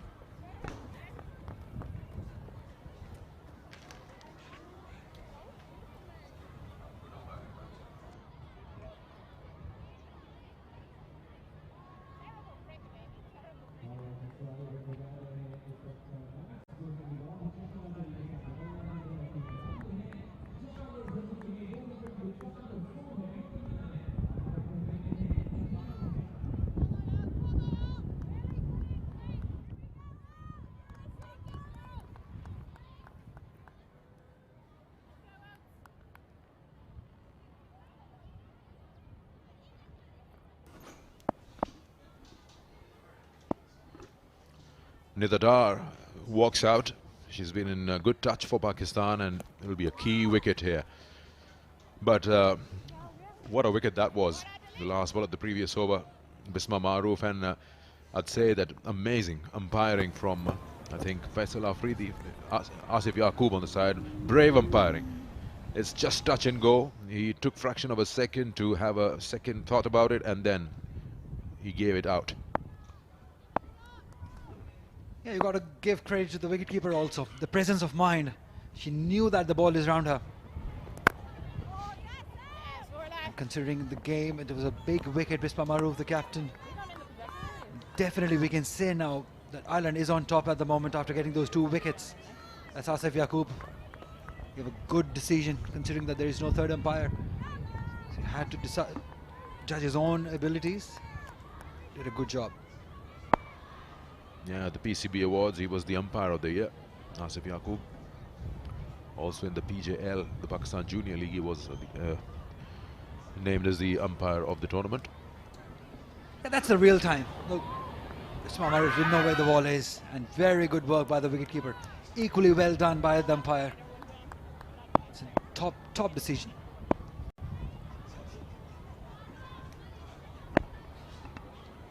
Well, talk about Javeria now. She's got responsibility on her. As she's got experience, just shimmy down.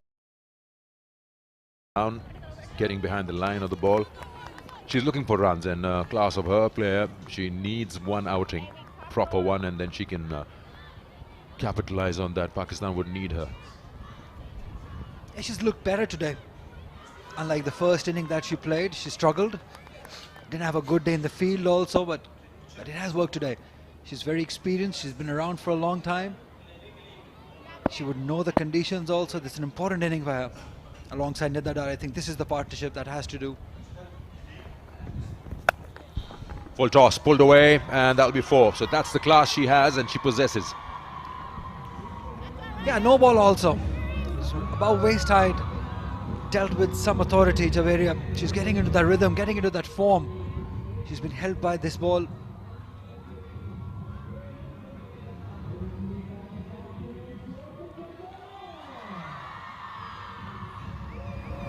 Yeah, gentle full toss. She came into position early and placed it beautifully. There is no one there. That will give her a lot of confidence, Javeria.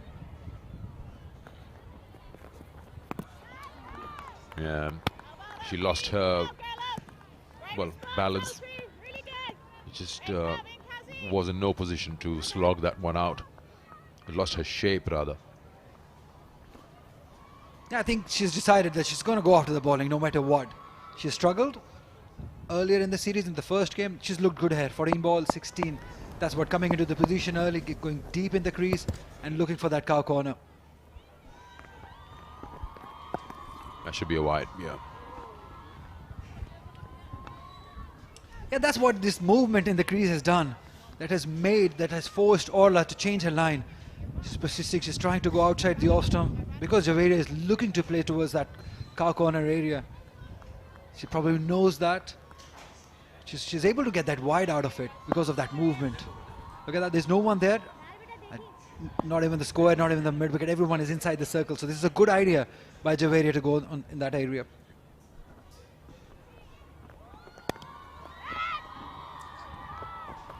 Orla's into a third over, and that's probably the right thing to do. Orla Prendergast, key bowler for them. So what Laura Delaney is trying to do is get some more wickets and keep that pressure on, even if she bowls her quota out. Remember, 2 bowlers can bowl 4 overs each. The rest will have 3 overs to their name, or 2 if they like, in the 17 overs aside shortened version of the game because of rain. Again, there's heavy cloud cover now. It's going to be a quick single. Yeah, good cricket. Because of that forceful shot, they push those fielders to the circle, so singles are available. That is smart cricket. 5 overs gone. It's 36 for 2.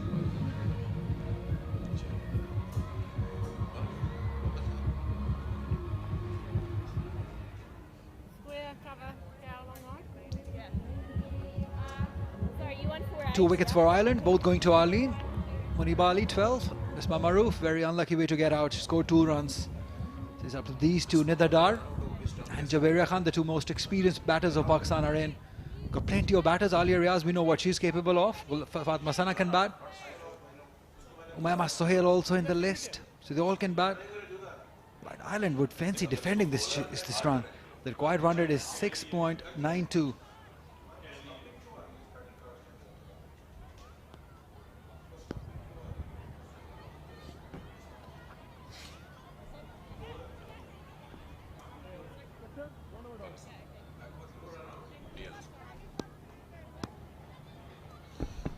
Pakistan at the stage, 2 runs ahead according to DLS, because they need to keep themselves ahead of that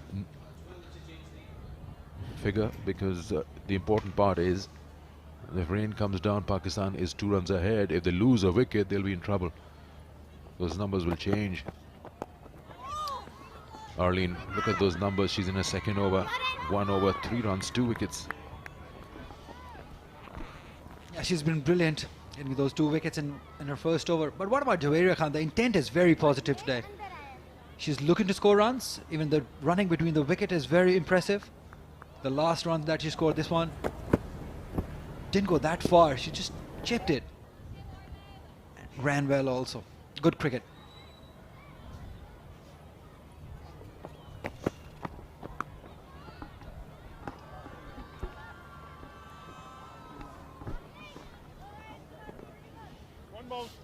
Yeah, important inning by Nida Dar.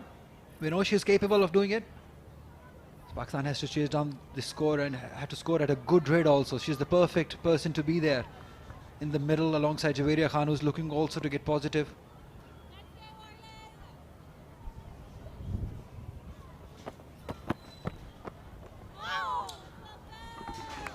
Was there an edge? I don't think so. It was very close to the bat.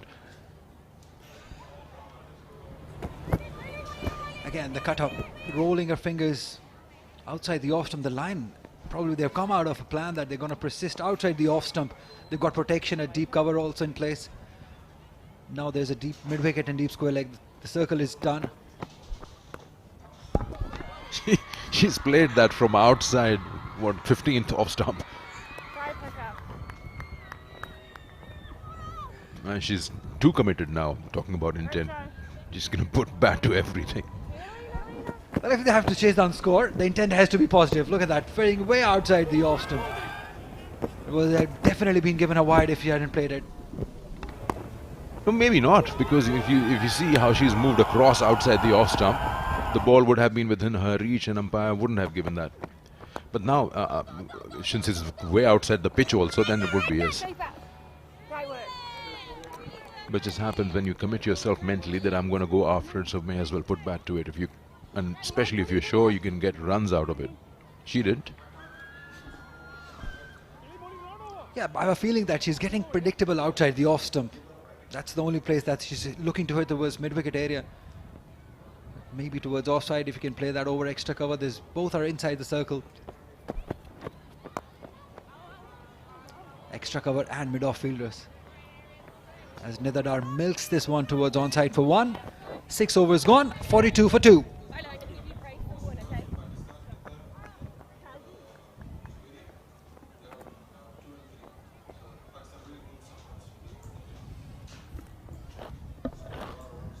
Yeah, lots of runs for Pakistan. Bisma Maroof, Javeria Khan, Nida Dar, all three included in this game. But it's this partnership, Javeria Khan, number 2 and number 3, they've scored so many runs. 1,895 for Javeria, 1,488 runs for Nida Dar. The strike rate is very impressive, 100 for Nida Dar. And experienced also, 121 games that she's played. Nain Abidi also in the list. And the former skipper, Sana Mir, also there. 106 matches, 802 runs. A very impressive career that she had. So that's some formidable list of Pakistani batters.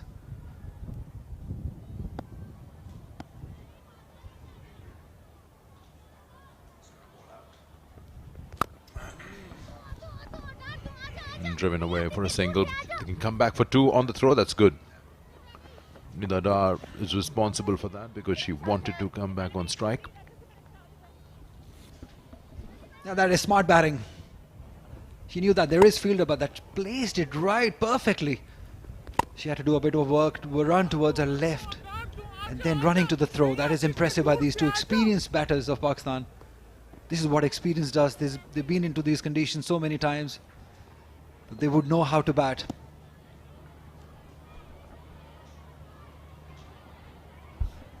All Prendergast in her final over. It's none for 22 at the moment. Pakistan needs 119 to win this match. And remember, it's a 17 over the side, so it's 44 for 2. The required is 6.9.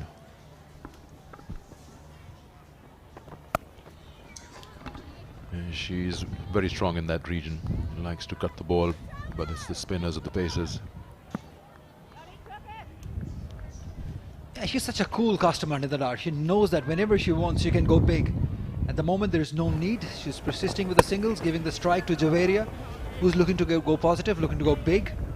So there's no point her going out after the bowling at the moment. But Ireland must know that she has the capabilities of doing it. She's won a lot of games for Pakistan single-handedly. Nicely done. Flicks that one away. Pure timing, use of wrists, and picked it up from middle leg. Yeah, the crowd has loved it. Using the pace also from Orla. All she had to do was put the bat on the ball and place it right towards the right of the fielder. You could see he had no chance. That is because of the pace that Orla brings in. Javeria looks really threatening, looks very good, 25 at the moment. at a good rate also, 21 deliveries. So she's got a problem, she's got a job to do, she needs a wicket, she needs a breakthrough here. Played it late this time, but there's third available to cut that off. Pakistan post 50 on the board in the 7th over, 50 for 2. Yeah, just 69 more runs to win off 62. One would assume that Pakistan should be able to do that because of the batting they have, batting strength. They've got Alia Riaz, Umaima Sohail, Aisha Naseem, the big hitter. Fatma Sana can bat. But really, it's up to these two to take the match deep. Nida Dar, we know that. Javeri also is looking good. There's the Pakistan cab. There's Aisha Naseem padded up. Umaima Sohail, she's also padded up. But don't get surprised if you see Alia Riaz come up the order. Because in those middle orders, she's very useful. She can hit big also.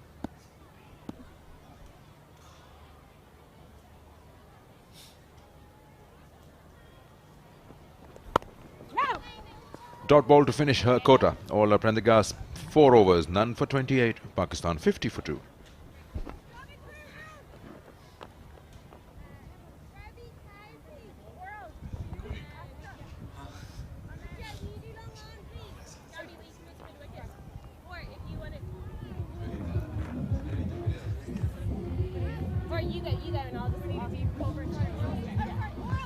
Just 1 over for Jane Maguire. She was expensive. Gave away 11 runs. But all our Prendergast, their best bowler, she's been bowled out. Given away 28 runs. As we see change in bowling now.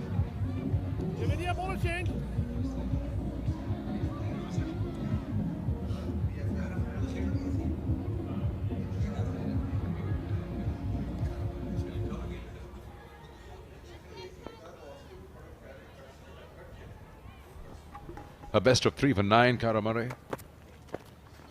Oh, that's probably slipped out of her hands. That's going to be a wide. She's lucky, very lucky.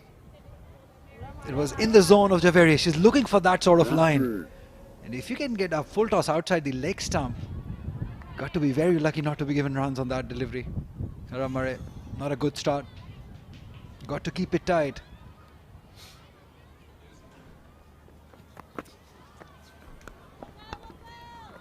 That's a good stop there at point. But still a single on the offer.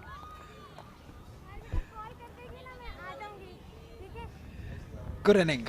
She's been impressive. You have to say that. What about the fielding? I think they've shown improvement. Island fielders. They've thrown themselves around. In the first game that they played, they were pretty sloppy, just getting used to the conditions, but they've done well, really well. Against the spin, trying to slog that. I'm not sure if that's necessary. They'll find that big over somewhere. It's just amazing to see that it's pitched outside the off stump just a touch. And she was looking for that sweep shot, whereas the fielder at mid-off and extra cover are up in the circle. Probably going over the top of those fielders is a better idea rather than slogging it towards onside. You can always time it over those fielders. We saw her play the shot in the last game over that mid-off fielder. Can we see it again?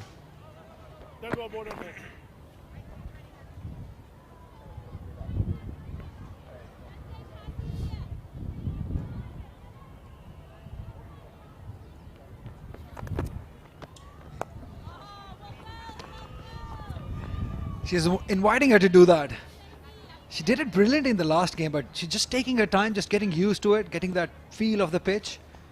And I won't be surprised having mid-off up in the circle with extra cover also inside. We might see her go over the top very soon.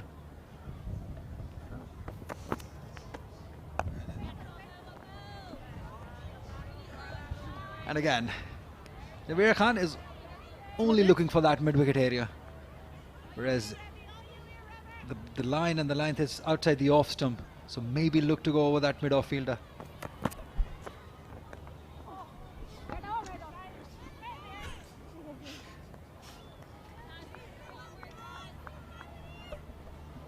They're very slow in air. That's what they've learned, these Irish bowlers. from Pakistani bowlers, just to blow balls slow on these pitches. Make the batters to create that force.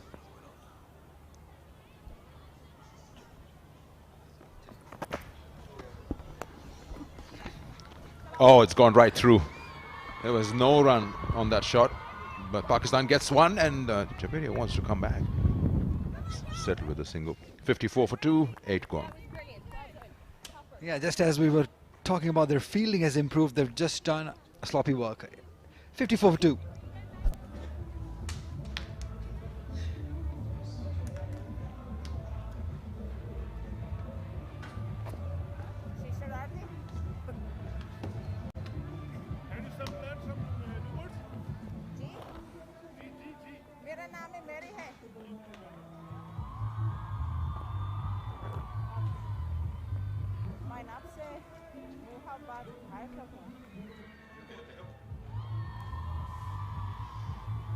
Approaching halfway through the chase, and Pakistan, they needed 7 and over at the start. They're going a little bit shy of that. They need 7.22 from here, which may feel like it's in control, particularly with the quality and the experience of Nida Dar and Javeria Khan at the crease.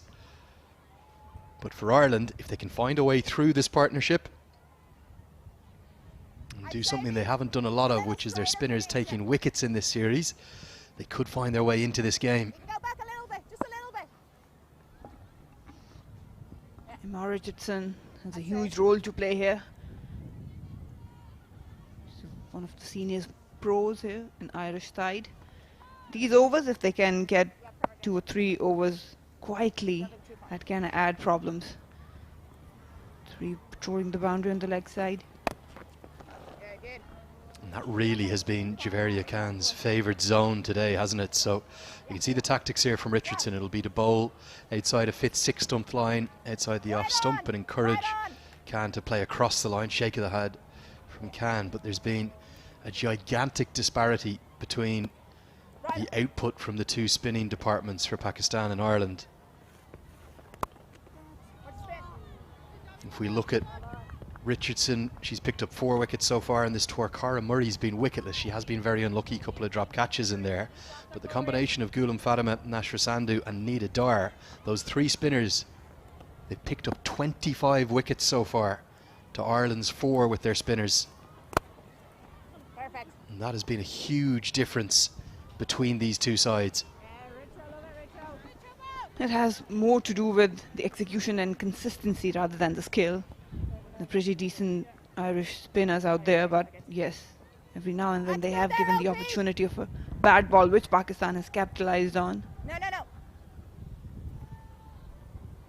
Yeah, and I think particularly Richardson is usually so consistent. Has probably in the ODI series bowled 1 or 2 bad balls and over.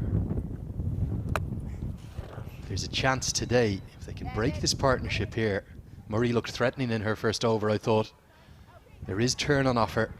Ireland need wickets. They've got to find a way past either Dar or Khan. If they can manage to focus on those dot balls, even giving away a few singles, but protect the boundary, that can sort of create that bottleneck around the Pakistani batters. And every over without a boundary in it is probably going to increase that required run rate. It's touching 7.5 and over for the first time.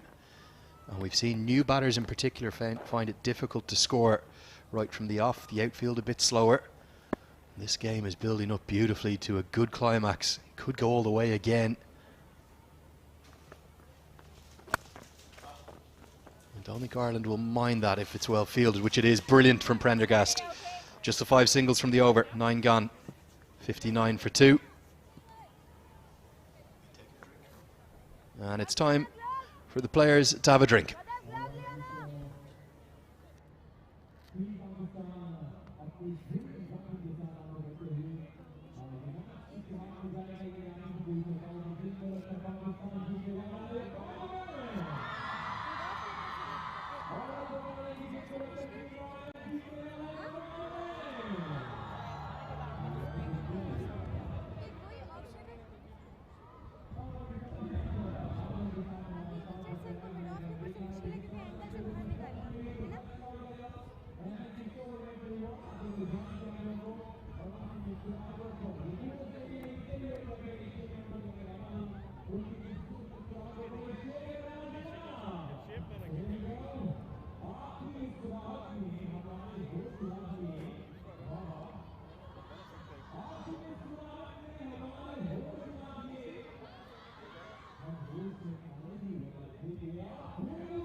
Got Tuba Hassan, Sadia Iqbal, both are injured, were in the T20I squads for Pakistan. Got loads of potential. Tuba Hassan, the leg spinner, who's made ripples all around the international cricket. So has Sadia Iqbal, the left arm orthodox. Yeah, back live after the drinks break, and we saw Salim Jafar Ali, the Pakistan women's head coach, out with two of his most experienced charges, guiding them through the approach that he wants for the second half of this chase. Bit of a drag down. What's that come off? Has that hit bat? It hasn't. It's hit pad. It'd be interesting to take another look at that. Just half an appeal from Murray. I think it was probably straying down the leg. But you can sense some things up now. They've got some message during the drink. They probably need to put down the accelerator. They need to put the foot down. They cannot be lagging behind. It's just 7.6, but tight overs. Yeah, the discussion was, had the ball bounced twice, and if the ball bounces twice before the popping crease, the law is that it is given as a no ball. All no balls are free hits. Murray is protesting, as is Delaney coming in now. They think there was contact, and we're not sure if we have a replay of that to show you or not, but certainly it was difficult for us to tell on first viewing. It's been given as a no ball after a consultation between the two umpires, between Asif Yaqub and Faisal Afridi.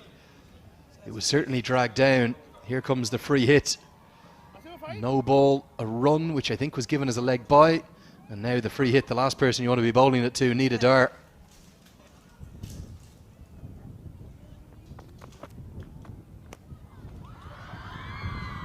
Hit out to the protection on the leg side, so it will only cost a single, despite the thought of a second. It's hard to tell what happened there, but certainly it's been given as a no ball because of the two bounces. Yeah, with the angle provided, it was actually hard to tell, but it didn't hurt Ireland much.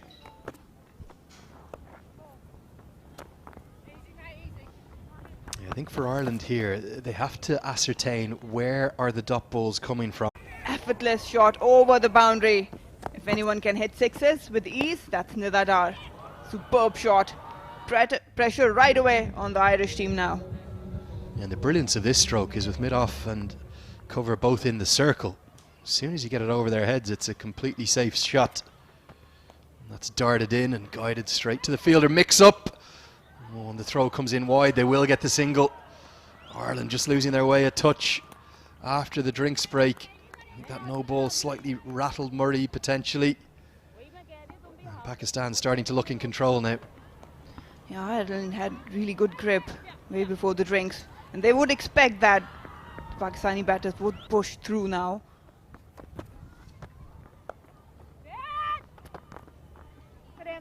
If they can keep on focusing on that dot balls, that can create more pressure. Dot to end the over. 11 off it. 70 for 2 Pakistan.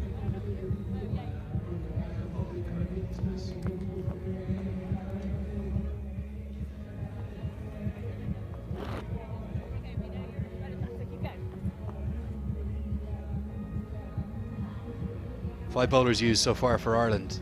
No Laura Delaney yet. The big surprise for me in both of these T20Is, no Louise Little. Louise Little has come into this team as a bowling option, a very good seam bowling option. We've seen her used extensively in the warm-ups, but not being given the ball yet. And I think after that over from Murray, there might have to be a decision made by Delaney. She might need to say, I'm going to have to take my leg spinner off. I'm going to need to get the young pace bowler into the game. If you're picking her as a bowler, she has to be given the ball.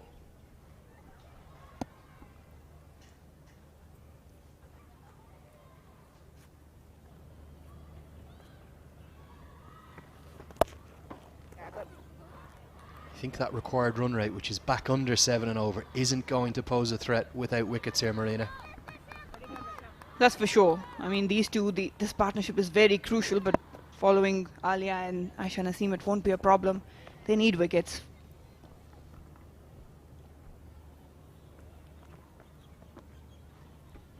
I think Richardson has done really better. She's protected the leg side, and now she's coming. Obviously, she was coming around the wicket, but now she's more protected and can bowl freely with that angle. Yeah, I think she's just losing her grip on the ball, not happy with the batter coming across the crease as well. And what she's saying to the umpire is, I'm not going to deliver the ball if she's stepping 3 or 4 steps across. The bowler's entitled to do that. Well entitled to pull out. And it's a game of cat and mouse here, isn't it? Every delivery, Khan is taking 2 or 3 steps outside the off stump, and Richardson's just holding her nerve right now. I think the experience is coming into play. She knows that by pulling out, she is nagging Javeria a little bit, playing with the mind. Because as a batter, I would hate that. I've got my own plan, I want to execute it, and the bowler is pulling out twice. That can aggravate you. But for me, I think that's good use of the experience from Richardson. And just a word, you didn't see it on your screen there, just a word from Richardson to Khan. It's been a very friendly series, but just a little bit of niggle there, and understandably hit powerfully, but there's a lot of protection in the deep on the leg side. Prendergast, the standout fielder, really, she's in that hot zone of deep mid-wicket. What Richardson's doing well is just protecting those boundaries. And Pakistan needs to execute a different plan, because right now they're playing according to what Richardson is offering. No boundaries whatsoever.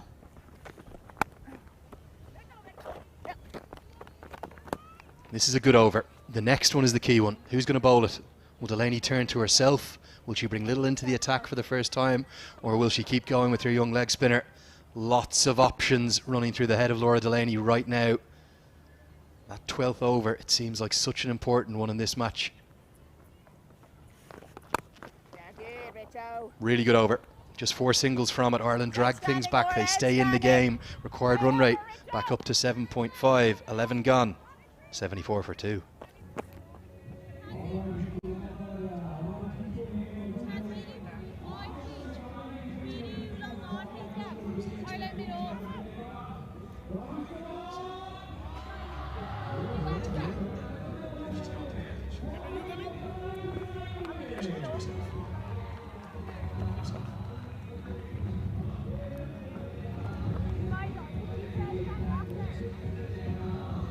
Tension in the crowd as this game just feels like it's going to the final over, doesn't it? Whatever happens, Marina.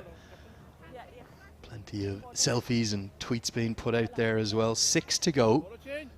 36 deliveries remain. Pakistan need 45 to win. And the captain has turned to herself. Is this the right move?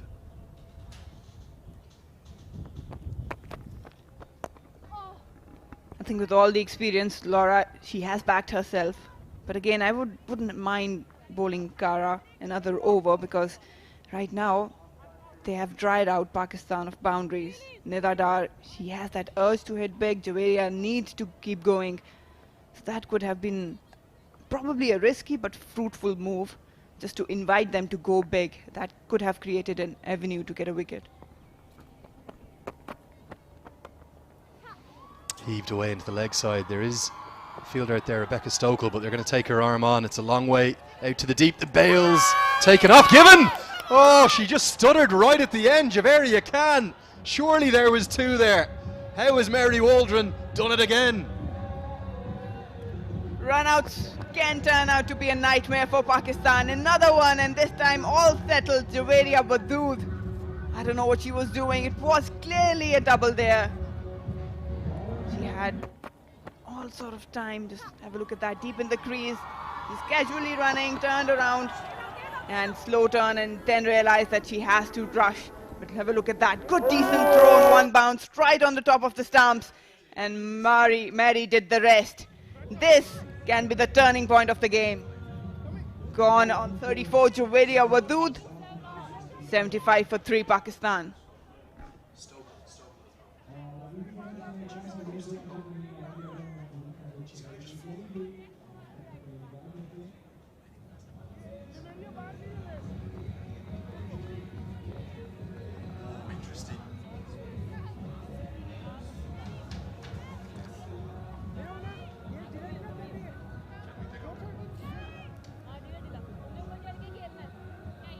Always looked like there was 2 on the cards, and Pakistan are showing their hand here. They are saying they don't feel that they're ahead of the rate, and they're getting their big power hitter in. Aisha Naseem, listed at number 7 in the order, is up to number 5. And if you've never seen Aisha Naseem bat before, you could make an argument that no one hits a bigger ball in the women's game than her. And this game could pivot not just on these next 2 or 3 overs, but maybe the next 5 or 10 deliveries. A lot of protection on the leg side, long on, deep mid-wicket in place. I think it's a good thing to promote Aisha Naseem up the order, just to take away that few extra yards where they can feel comfortable. Something's going out, exchange of words. If she can manage to get 2 or 3 big hits, that can change the equation massively. And they've got Alia. Beautifully bowled by Delaney. And for the first time in this series, there is just a little bit of niggle. Nothing wrong with that. It's great to see, isn't it? The competitiveness between these two sides. Pakistan dominated Ireland in the ODI series. But the T20s have been a different affair. And Ireland, they must realise they have a chance at history here. They've picked up a first ever win in Pakistan away here on this historic tour. Could they pick up the series? Well, they're all over it, and that was a suicide run where they're usually very quick between the wickets, but have a look at that turnout. She wasn't sure of that second one and was well behind a few meters. This time again pushing hard. Keep your eyes on the bottom right of your screen throughout these remaining 5 overs after this. Ireland want to build that gap between the number of runs required and the number of deliveries left. At the moment that gap is 13. It means the required run rate is above 8 for the first time, and this has been a brilliant over from the captain. I said the 12th over was a key one, and isn't it proving to be that way? Delaney's only gone for 1 run and the run out to go with it. Really, really good from Delaney. End of the 12th over. Very much game on in Lahore. Pakistan 76 for 3.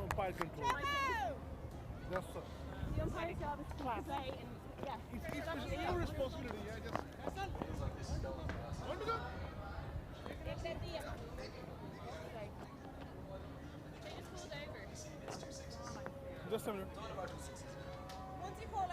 No, just a minute.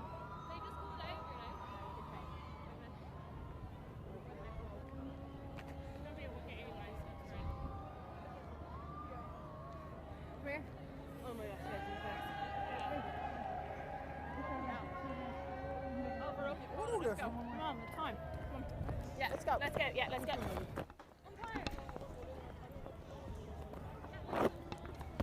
Brilliant over that previous one, Laura Delaney. Just 2 runs of that. Go, Gabby, go. Every over is important. It's taken Pakistan's required run rate to 8.4 now. These two are the big hitters of the ball. And good to see that Aisha's been promoted ahead of Alia. And they just want one big over somewhere. And she's got a job on hand. That's why she's been sent at the moment at the non-strikers. Nida Dar would be key, of course. She's in good touch since the Asia Cup. She's been the prolific scorer in the Pakistan batting lineup. There's a slight hold up in play. Wonder what's it about.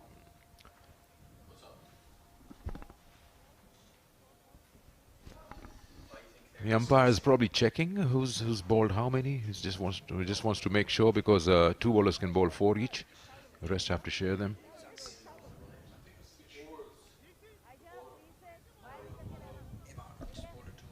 Two overs, none for 9. Emma Richardson. She will be bowling round the wicket. Nida Dar is on strike.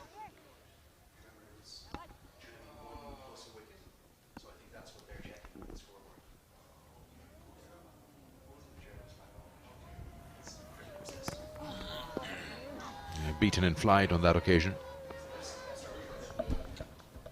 Yeah, that's the line she's going to bowl outside the off stump. If you just look at the field, there's an extra cover quite wide. It's literally at mid-off, long off, mid-off, right between those 2 fielders. You couldn't see that extra cover fielder was quite wide. The fielder at mid-off and extra cover are inside the circle, so that's where she's looking at. That's where she likes it. It was there to be hit. Yeah, she missed out on that, definitely.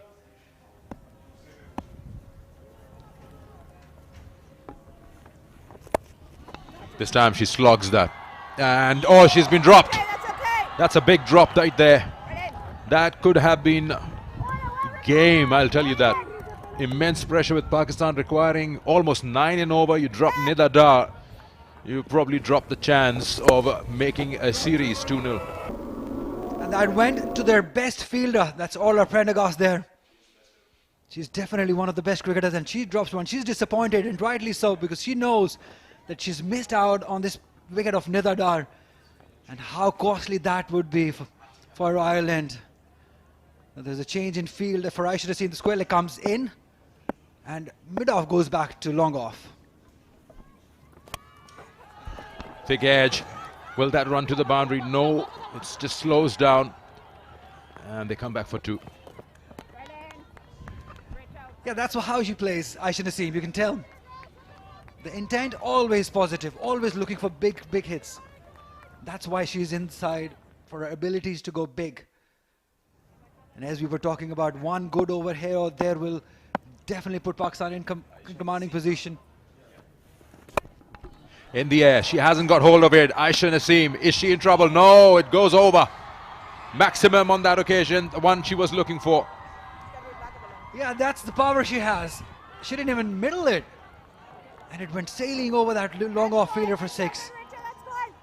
That is why she is in the team. Her ability to go big. Plug that hole a bit more. Well, look at that. It was in her zone. Not the right idea to bowl. I shouldn't have seen there. And that powerful shot, taking it all the way. There was a fielder placed. And as you said, it was not quite timed it properly with the force. Yes. Yes. No. Yeah, should have stopped that single. Rachel, pop over. Keep going, girls. End of the over.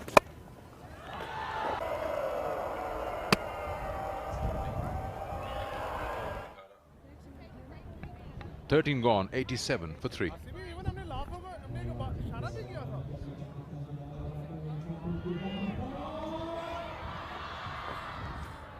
32 required of 24 deliveries. It's going down to the wire. It's very intense at the moment. The crowd, they know it. They're here to support the Pakistani girls. They lost the first game. They do not want to lose this game. They'll lose the series if they lose this one. And at home soil, playing for the first time against Ireland, it's not a good result for Bismuth that she would be expecting. But as long as she stays, there is hope. Again goes big. This time, oh, it drops short. So she's playing with fire, but that's the role that she's been given, to go out and get Pakistan closer to that target. She was in business for a while. It was in the air. Just dipped on her, probably very slow to react. She didn't start slow nicely, but that was always dipping on her. Again, another costly miss for Ireland. The 2 in 2 now.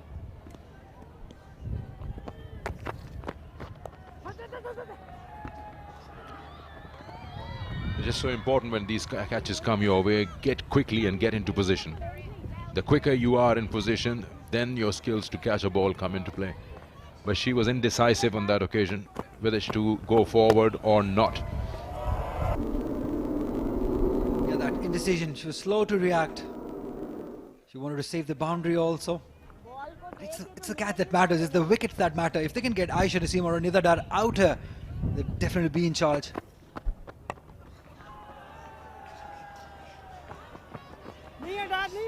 Good, brilliant! Again, looking to hit hard. Really good! That's Aisha Naseem for you. If she stays, runs won't matter. She's gonna do it quickly.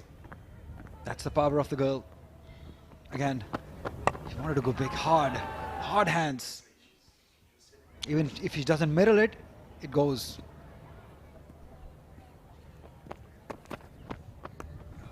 She's got a top edge on it, but it'll land in a safe zone.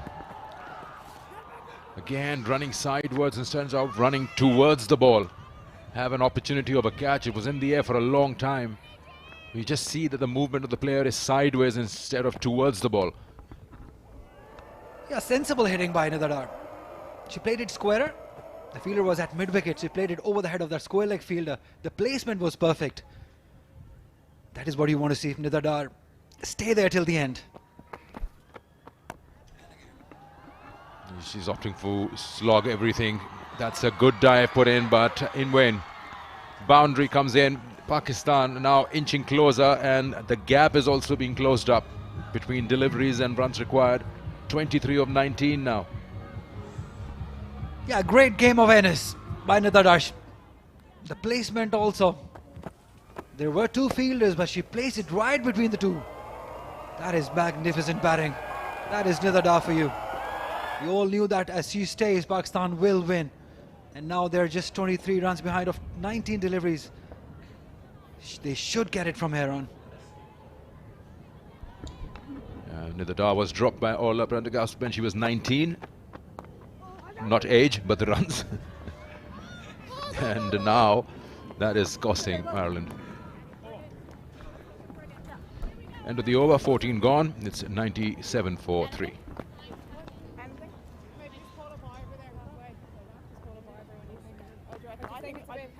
Okay, I actually feel like we're spot on, but yeah, perfect.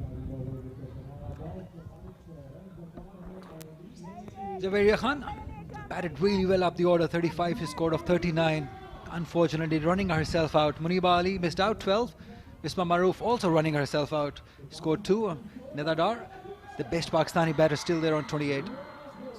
As long as she's there, the hope is there. They've got plenty of batting. Alia Riaz still to come. Fatma Sana can bat. So can Umama Sohail. They all can bat. So can you. But you're just not playing.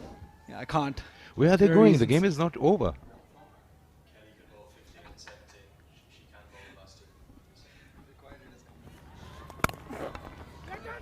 And it's good fielding. That's gone. That's gone. Nida Dar wasn't looking at her partner. Aisha wasn't ready for that single. And it is Aisha's call. It's gone behind the square on the offside. That is not what Pakistan wanted. But has she done the job already or not? Well, time will tell. But Nida Dar takes the long walk.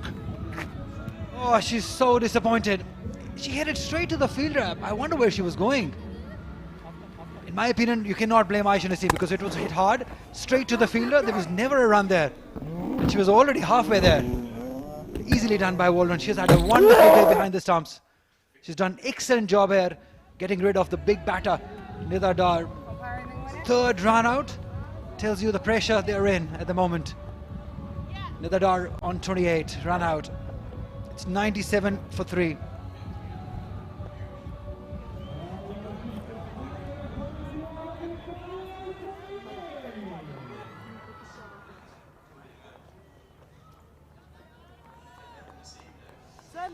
It's up to Alia Riaz now to see Pakistan home from here on. 66 matches, plenty of experience, best of 57, 19 the average, strike rate also very impressive. But this is a pressure game, this is different. Again, runs here straight away, bottom edge, that'll go to the boundary for 4. These runs will hurt Ireland. It's not the shot that she really was looking to play, but she got 4 runs of it. Yeah, not the pleasing way, but an excellent result for Alia. Bottom edged it, very effective. There was no one there. The pace also good, taking it through to that boundary. So an excellent start for Alia.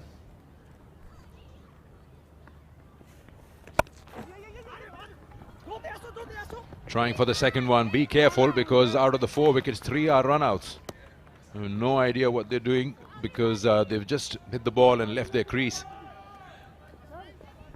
The pressure of the scoreboard. This tells you a story. It was hit straight to the fielder. Nida Dar, because of the pressure of the run rate required, had to run.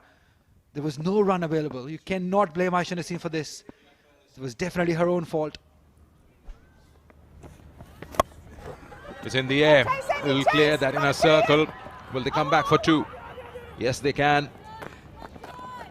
2 more added to the total there. 104 now, Pakistan. Yeah, as I say, if you want to swing, swing hard. And that's what Aisha Naseem is doing. She's got so much power, even the edges carried away from the fielders. One more time again, falling right between the 2 fielders. And excellent running also. She wants to keep the strike, Aisha Naseem, because she can do it. It's hit very hard and straight. Good, nicely done. It's cut off. Excellent fielding. Lewis Little there. After they dropped a couple of chances, they've done well also in the ground fielding. 3 run-outs and this excellent piece of fielding. It's the time that matters. If they're coming, they're getting it together at the right time, these Irish women.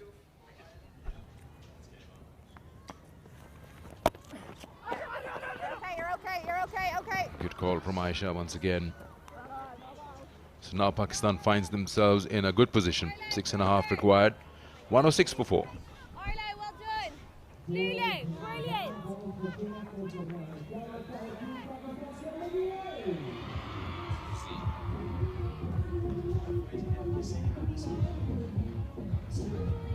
I just love the crowd today, and they've shown so much energy. They've been so loud right behind the girls, and that is what you want to see. These young girls coming into the stadium, witnessing this wonderful game of cricket. They've been thoroughly entertained by this game. It's going down to the wire, and that's what you want to see as a spectator. The last over finishes.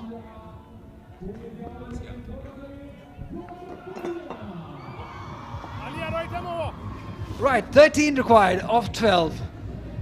Alia Riaz is on strike. What can she do? Ideally, she can look to get single and get the strike. Give back to Aisha Naseem. Hold. That was hit hard, but a dot ball is what matters at the moment. Every delivery matters from here on. 11 runs required. 13 runs required of 11 deliveries. There's a fielder at deep mid-wicket. There's deep cover, long off, long on in place. Alia Riaz, what can she do? She goes straight in the air.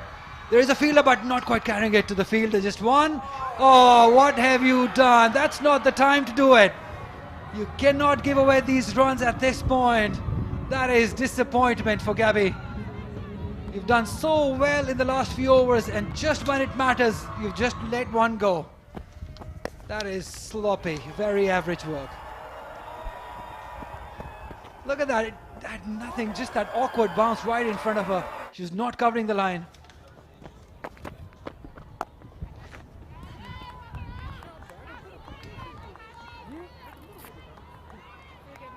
It's down to 9 of 9.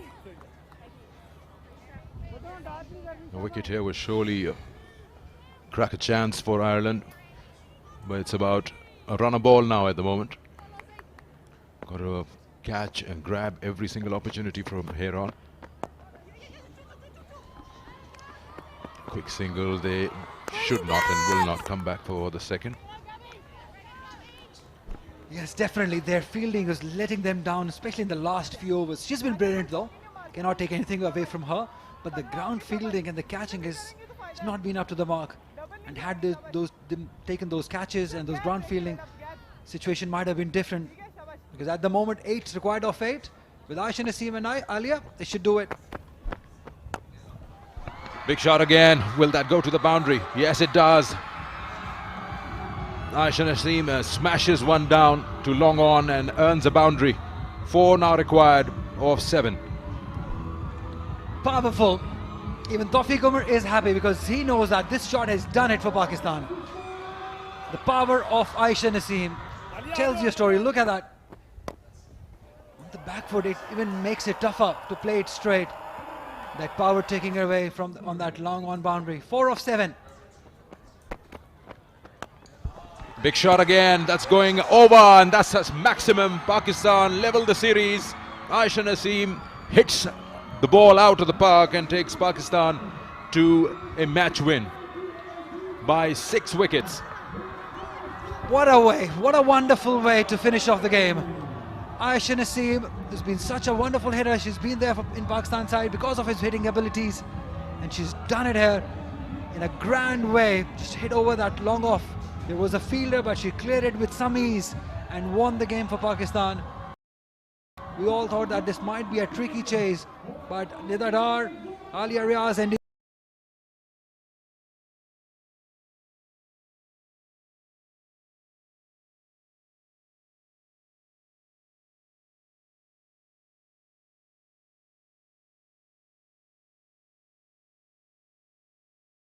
in the end, Aisha Naseem seeing the team home. She's happy, the captain, why not? They've loved it.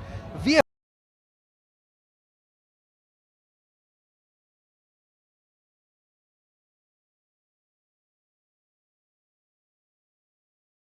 I've loved it. It's been that sort of a game.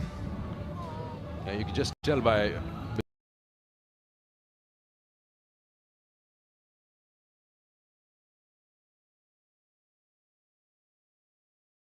Ms. Pamaru's expressions that she was tense. She didn't want to lose the series. And now it's level. And courtesy the lady with the helmet the other way around. Aisha Naseem, look at that shot. Over struck, and she's cleared it by a mile. That boundary belongs to the men's game. She possesses a lot of power and it's clean hitting.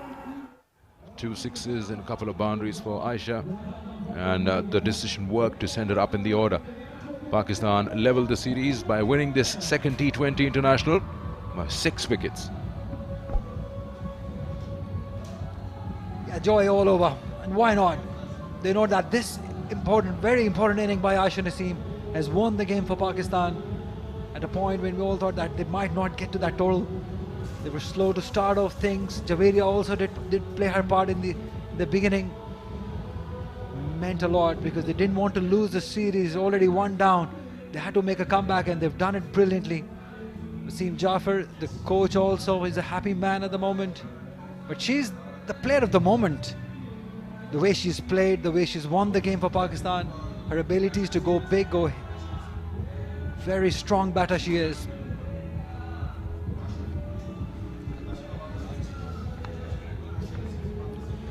It's been a cold day, and we've seen wind has been blowing across, and Pakistan's Aisha Naseem has blown the opposition off. 25 of 12, and up in the order 35 of 39 from Javeria. Nida Dar also pitched in with important 28. Pakistan scoring 121 for 4 in 16 overs.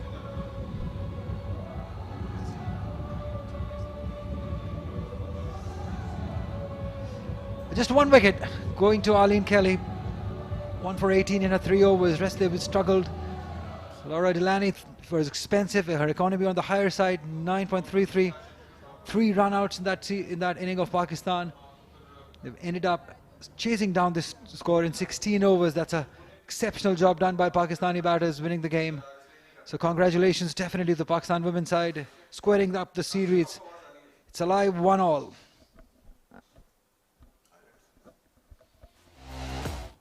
Yeah, Javeria Khan started off in a grand way. That area she fancied. Muniba Ali also just a touch player. She lost her wicket early on, but then Bisma Maroof came. She joined in, and what happened there? Look at that. She had no clue where she was going. But Javeria, on the other hand, kept scoring. Scored some impressive shots on the onside. Nida Dar joined in, and with that beautiful shot over that mid-off area, Javeria was moving around in the crease, going deep. That's worked for her, and that was the way she lost her wicket. 3 run-outs. Pakistan gave away cheap wickets to Ireland. Just gave them away to make a comeback. But then came Aisha Naseem, and we know what she is capable of. She hits big, really big. Nida Dar also hitting a few big boundaries before she ran herself out.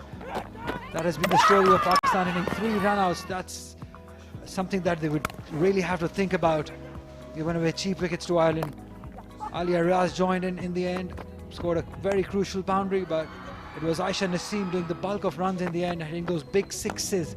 The power she possesses is just amazing, and that's how she finished the game, with that huge hit over long off. She deserved it. Yeah, there were a few opportunities missed by the Irish fielders, especially Nida Dar's catch when she was batting on 19, but eventually Pakistan capitalized on those mistakes. There were 3 run-outs, as you said, but in this shorter version of the game, 17 overs aside, it was the Ireland team who decided they'll be batting, and in fact they were put into bat. 118 is what they managed in 7 wickets. Pakistan was staring down the barrel, but in the last over, or last 2 overs or so, it was Aisha Naseem and Nida Dar who got Pakistan closer and wrapped this game off with 1 over to spare. We'll take a short break. When we come back, we'll have the match presentation.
Welcome back once again. And the news is that Pakistan has won the second T20I by 6 wickets, and that's how the match stands. Pakistan winning the toss and putting Ireland into bat. They could only manage 118 runs in their allotted 17 overs. Amy scoring 36 runs, all are getting 20. They all got starts, but no big inning there. Nida Dar was the pick of the bowlers, 2 for 19. Nasha also got 2 wickets, and in reply, Pakistan did it with some ease in the end, 121 in just 16 overs. Javeria playing that important knock up the order, 35. Nida Dar always into runs, 28 she scored. But it was that inning of Aisha Naseem, 25 of just 12 deliveries, seeing Pakistan home. Arlene getting 1 wicket. There were 3 run-outs in this Pakistan's batting lineup. But in the end, Pakistan won the game by 6 wickets and levelled the series 1-all. Right, Marina Iqbal is all set for the presentation. Welcome to the post-match presentation of the second T20I between Ireland and Pakistan, and we have witnessed a brilliant game of cricket. Pakistan, while keeping the series very much alive, have turned victorious with 6 wickets. First of all, let me welcome and introduce the presentation party. We've got Mr. Usman Waheed, Director Commercial PCB, Ms. Tania Malik, Head of Women Cricket PCB, and Ms. Asmavia Iqbal, Chief Selector, Women Cricket. I would request Mr. Usman Waheed to please step forward and present the Trans Group Player of the Match for her crucial innings of 28 runs off just 24 deliveries and grabbing 2 wickets. It's Nida Dar. A very vital role to be played in terms of giving victory to Pakistan.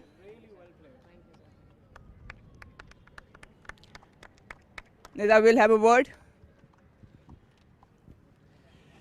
सबसे पहले मुबारक हो आपको। एक आदत सी होगी आपको crucial matches में जाके एक अच्छी इनिंग्स खेलने की, ये टेम्परामेंट किस तरह डेवलप हुआ?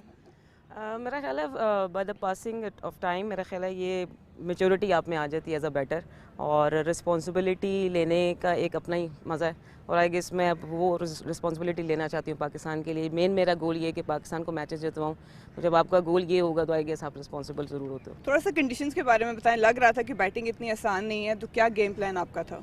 आज मुझे भी लग रहा था कि बैटिंग बहुत इजी नहीं है, क्योंकि एक तो वेदर की वजह से भी थोड़ी मूवमेंट थी, थोड़ा बॉल भी स्लो आ रहा था, और जाते हुए मुझे भी थोड़ी सी हुई है, लेकिन फिर मैंने कहा कि मैं एक इम्पैक्ट मेरा वहाँ पे रहना ही था, और आई गेस वो मैंने वहाँ पे स्टे किया, और मेरे फिर बैट पे भी अच्छी आने लगी, स्कोर भी हो गया। आपने काफ़ी ऐसी क्रूशल इनिंग्स खेली हैं। इस तरह के मैचेस में या इस तरह की जो इनिंग्स होती है उसमें इंस्टिंक्ट ओवर स्किल कितना मैटर करता है? देखिए जी, बात ये कि जब भी आप इस तरह के मैचेस में आते हो तो सबसे चीज़ बड़ी ये कि आपने क्या इम्पैक्ट डालना है, और मेरे इम्पैक्ट की वजह से बाकी प्लेयर्स को कितना फ़ायदा होता है। तो आई गेस अगर मैं अच्छा खेलूँगी तो आने वाला हर प्लेयर अच्छा खेलेगा, क्योंकि उसको फील होगा कि बैटिंग यहाँ पे ईजी है। तो बस यही मेरा एक टारगेट है। Very well played, thank you very much and all the best for the final. Now I would like to call Irish captain Laura डेलने।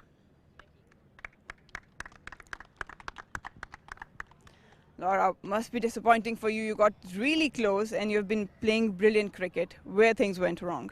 Yeah, bitterly disappointed with the outcome. I think we let ourselves down in the field. No one ever means to drop a catch, but there were 2 key players that we did drop. In fairness, I've never seen a 17 or 18 bat the way that Aisha bats. She hits the ball incredibly hard. So it's up to us now to come up with a plan as to how we're going to, I suppose, take her wicket. Talking about your batting order, you've got top 3 sorted, but do you feel that later in the innings or down the order you're missing a power hitter?